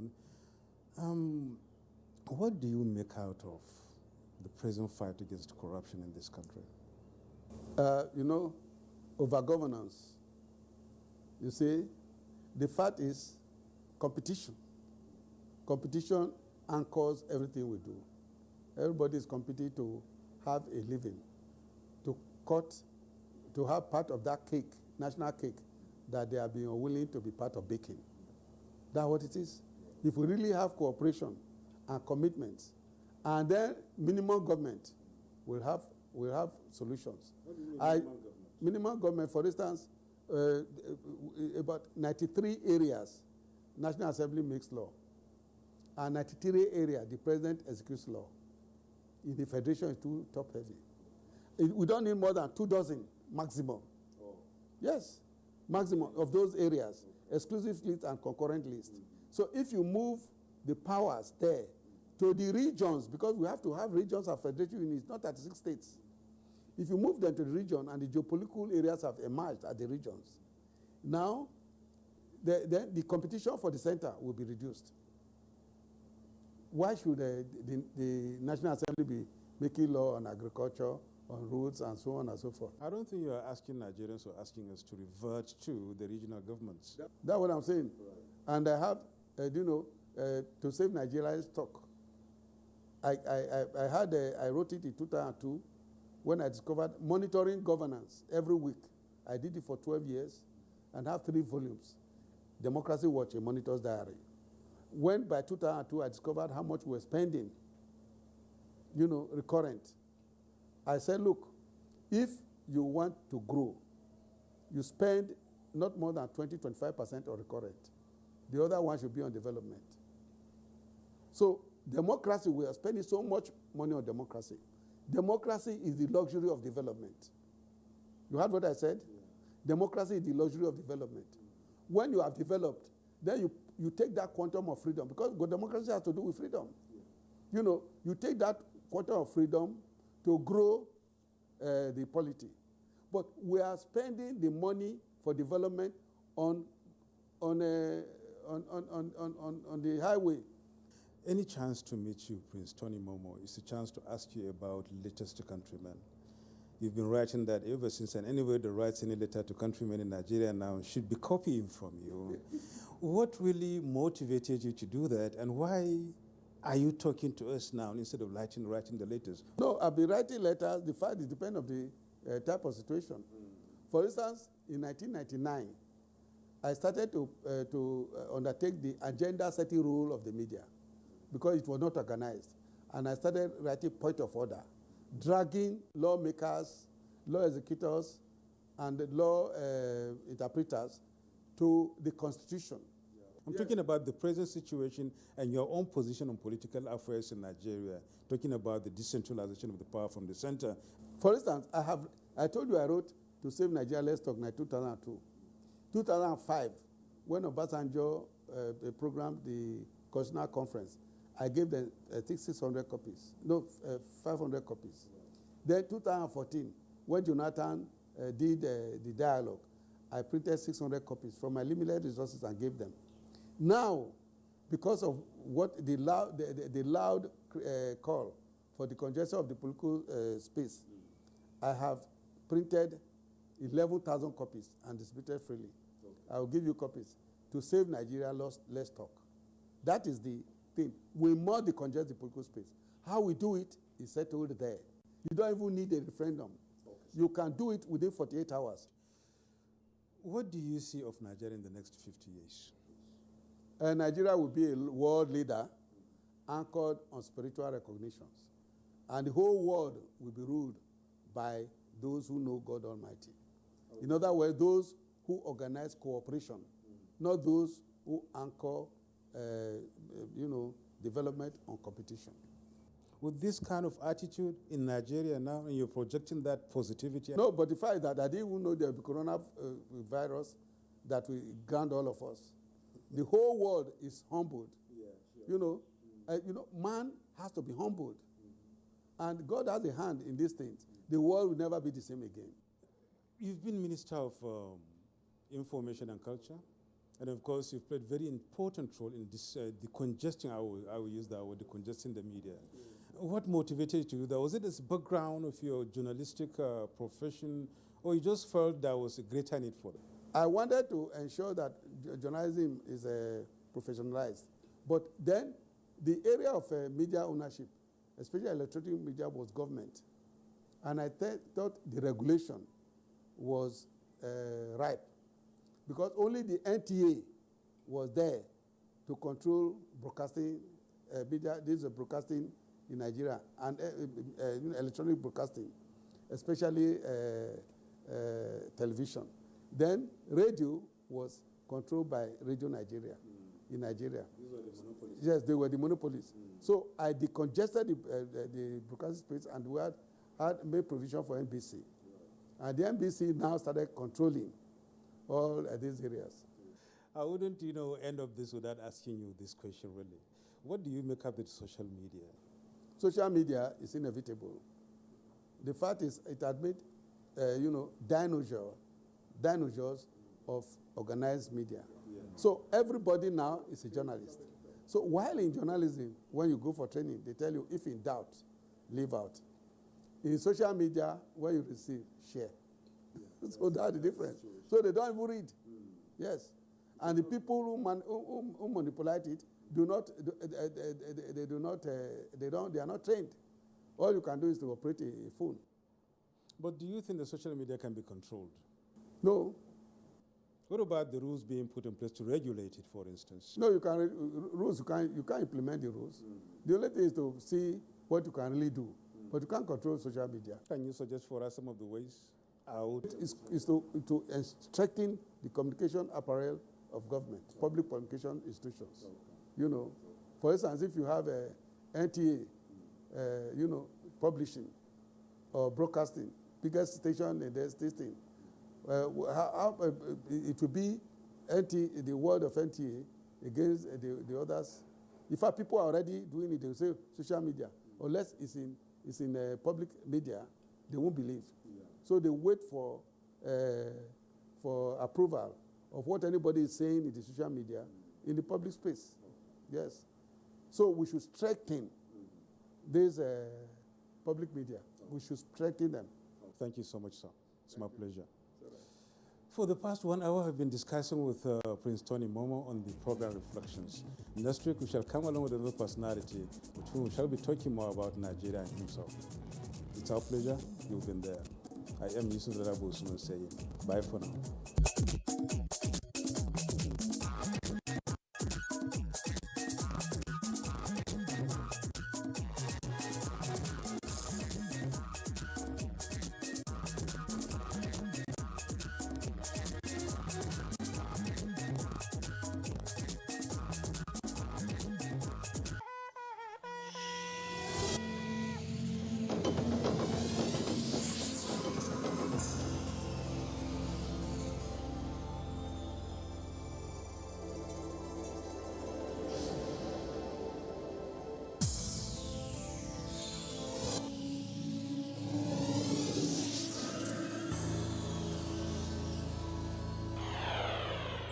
NTA, you can't beat the rich. We are in Itoku, Abeokuta, Ogun State capital, the home of the popular Adire fabric. Nigerian culture is multi-ethnic and gives a lot of value of different types of arts, which include glass and metal work, painting, wood carving, and clothes weaving, to mention but a few. But among all these forms of arts, Adire is the most common among the people of Egbaland in Ogun State. And my name is Idaresit Adedokun. Welcome to Itoku, the Adire Hall. Adire is an age-long fabric, first popular among the Yorubas, particularly the Egbas, with its various beautiful designs and fabric worn by every age and class. Meanwhile, Adire fabrics industry have evolved over time, both in production and promotion. In a bid to compete favorably with other fabrics, as well as complement government efforts towards industrialization, operators have developed new ways of doing business. The production of Adire is something that has since been passed from generation to generation. Invariably, it is inherited by birth, or it is inherited from birth. History has it that Adire fabric were first made with teru, local white attire, and elu, local dye, made from elu leaf, which is planted in the Shaki area of Oyo State. Hence, the material was sourced locally until recently that there have been some innovations in the patterns and materials being used. This is what we call batik. When you want to make batik, you firstly wash in the cold water. After washing it, dry it. After drying it, we put the candle, any design that you want, we put it on the fabric. After that, we put it in the dye. But the dye that we put in batik, it will not hot than tie and dye. When you put a small hot, small cold. So that's how we are making batik. After doing that, we remove the candle from the hot water, stash it. That's how we are doing batik. If it is tie and dye, you can use raffia. That raffia is iko in Yoruba. You tie it in any design that you want. After that, put the dye. That is tie and dye. Talking the state of Adire fabric, there has been a shift in paradigm in the mode of operations by the people involved.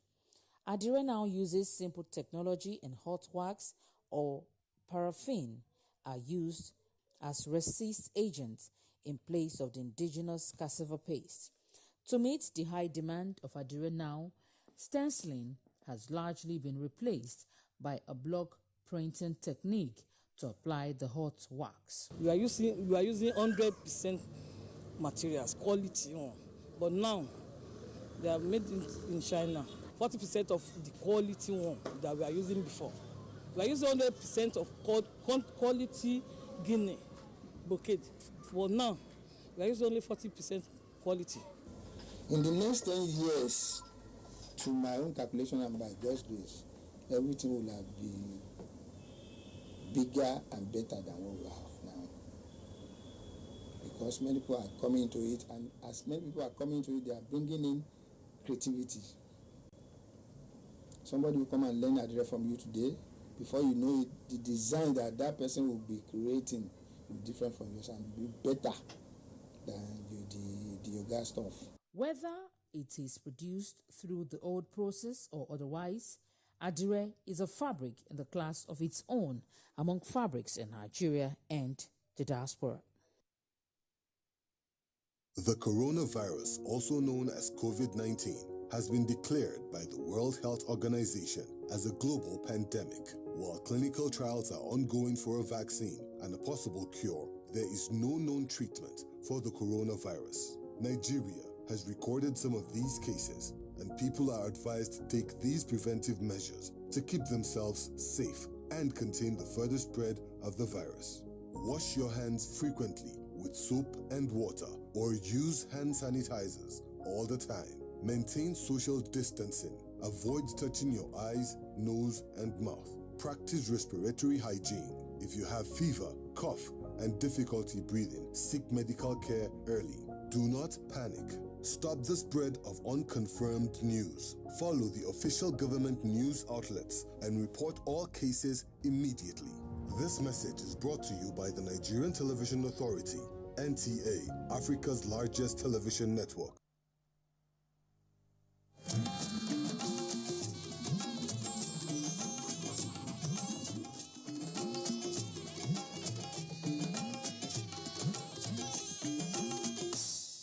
is the network service of the NTA.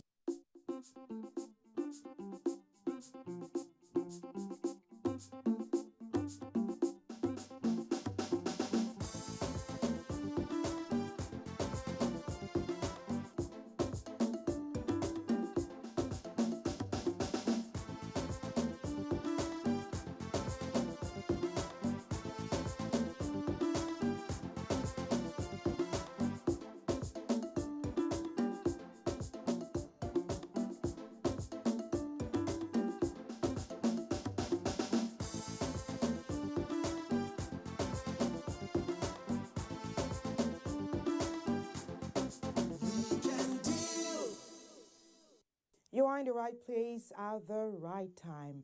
And I hasten to tell you, with the right caliber of people who take a keen interest in your wellness, in your lifestyle, in your longevity, in your health. Welcome, it's Weekend Deal, the Nigerian Television Authority of the NTA. Yesterday, we opened up our conversation on cancer. So Francis continues with our conversation, and it brings us this overview. For Nigeria and Africa in general, cancer is becoming most common and more deadly, with over 200,000 cases per year. Worldwide, cancer deaths are more than the percentage of deaths caused by HIV/AIDS, tuberculosis and malaria put together. It is the second leading cause of death in developed countries and is among the third leading cause of death for adults in developing countries. There are foundations that are working very hard, there are NGOs that are working very hard, but we are still very, very far away from where we need to be. A country like Nigeria, with the kind of resources we have, people should no longer die of breast cancer. There are countries that are not as blessed as we are, who have put everything in place to make sure that women don't die anymore of breast cancers, and that people who are diagnosed even of other forms of cancers have a good chance of living fulfilling lives and long lives. So we need more diagnostic centers. We need more treatment centers. We need science that is not yet available in Nigeria. For example, I have been doing my evaluation 10 years down the line, and I got a CT scan. And the CT scan, was not 100% conclusive, but they are questioning certain things that they have seen in the images.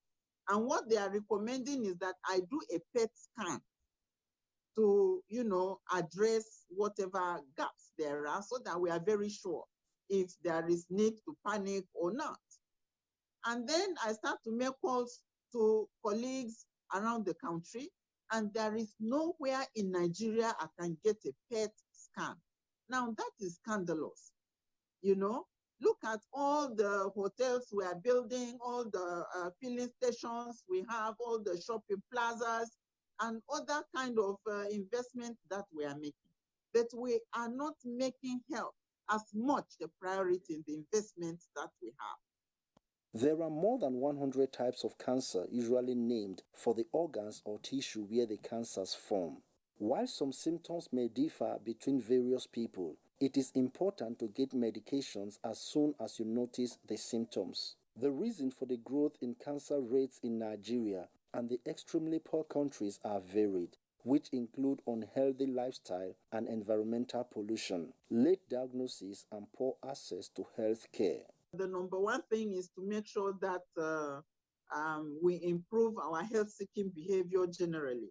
There are people since when they were born, they've never really taken themselves to a healthcare center to say, please check me head to toe and let's address whatever you find. We seem to have superstitious beliefs that restrain us from being proactive. Those need to be addressed. The fact that I went to check to see whether I'm free of disease does not mean I am praying to have a disease. Our lifestyle. We just eat anyhow. We don't eat right. Plenty carbohydrates, very little vegetable, plenty of oil, And we seem to have become a dumping ground of all manner of seasonings. You enter the market, there is seasoning for pepper soup chicken, pepper soup goat, pepper soup cow. They all have different seasonings. You are doing a jollof seasoning. You are doing fried rice seasonings. You are doing cow leg, seasonings of all manner of things. And we don't even take time to ask, what is the content of this seasoning? Is it the kind of thing that will cause radicals to multiply in my body, thereby increasing my risk of coming down with a disease like cancer? There are many things with colorings. I don't know anywhere else people consume concentrates. Those are packaged juices, like Nigeria. If you go to parties, they are always on the table. Like one person is entitled to a malt, a Coca-Cola, a Five Alive, and they just put a whole bunch of those sugar things on the table for us. We need to begin to mind what we put in our mouths. The psychological effect of having cancer can be devastating, and perhaps the key issue is that most people simply cannot afford the high cost of cancer treatment, be it radiotherapy, chemotherapy, immunotherapy, or surgery. And government needs to begin to sit at table with activists in the area of health so that they are better informed about what the priorities are. And it is not eye service, and it is not tokenism. We want to sit at the table with policymakers as partners in progress, in development. We want more centers, we want centers in rural areas, we want the treatment facilities to be decentralized so that it can go closer to people. We need that to happen. And we need a budget for those who can't afford care. Because treating cancer is not a joke. Today on Weekend Deal, our focus will be on cancer and all you need to know about cancer. It is very gladdening to talk with and listen to survivors because cancer and its treatment can be quite financially devastating and debilitating. What we must all strive to do, the best we can do, present ourselves for checkup regularly, watch how we live. Your lifestyle is who you are and what you will grow to become. Ore has spent time looking at not just the challenges for cancer manageability, but what the centers that treat cancer in Abuja face. Nigeria's population of about 170 million requires at least 170 cancer centers, with 1 million people to a center, according to the World Health Organization. But there are a few cancer centers scattered around the country, which brings to worry the condition of Nigeria's scarcity of facilities available for the treatment and management of cancer. Nigeria has limited oncology facilities and radiotherapy treatment centers with fewer than 9 functional radiotherapy machines. 90% of these centers are not functional and operate without treatment planning systems. Only one center, the National Hospital Abuja, can boast of a treatment planning system and a cancer treatment simulator. According to World Health Organization, at least 1 million people should be attached to a center, a functional cancer center. So Nigeria, with a population of about 200 million, we should be having like 200 centers of cancer. And we are now battling with 8, and 2 are the functional ones. We have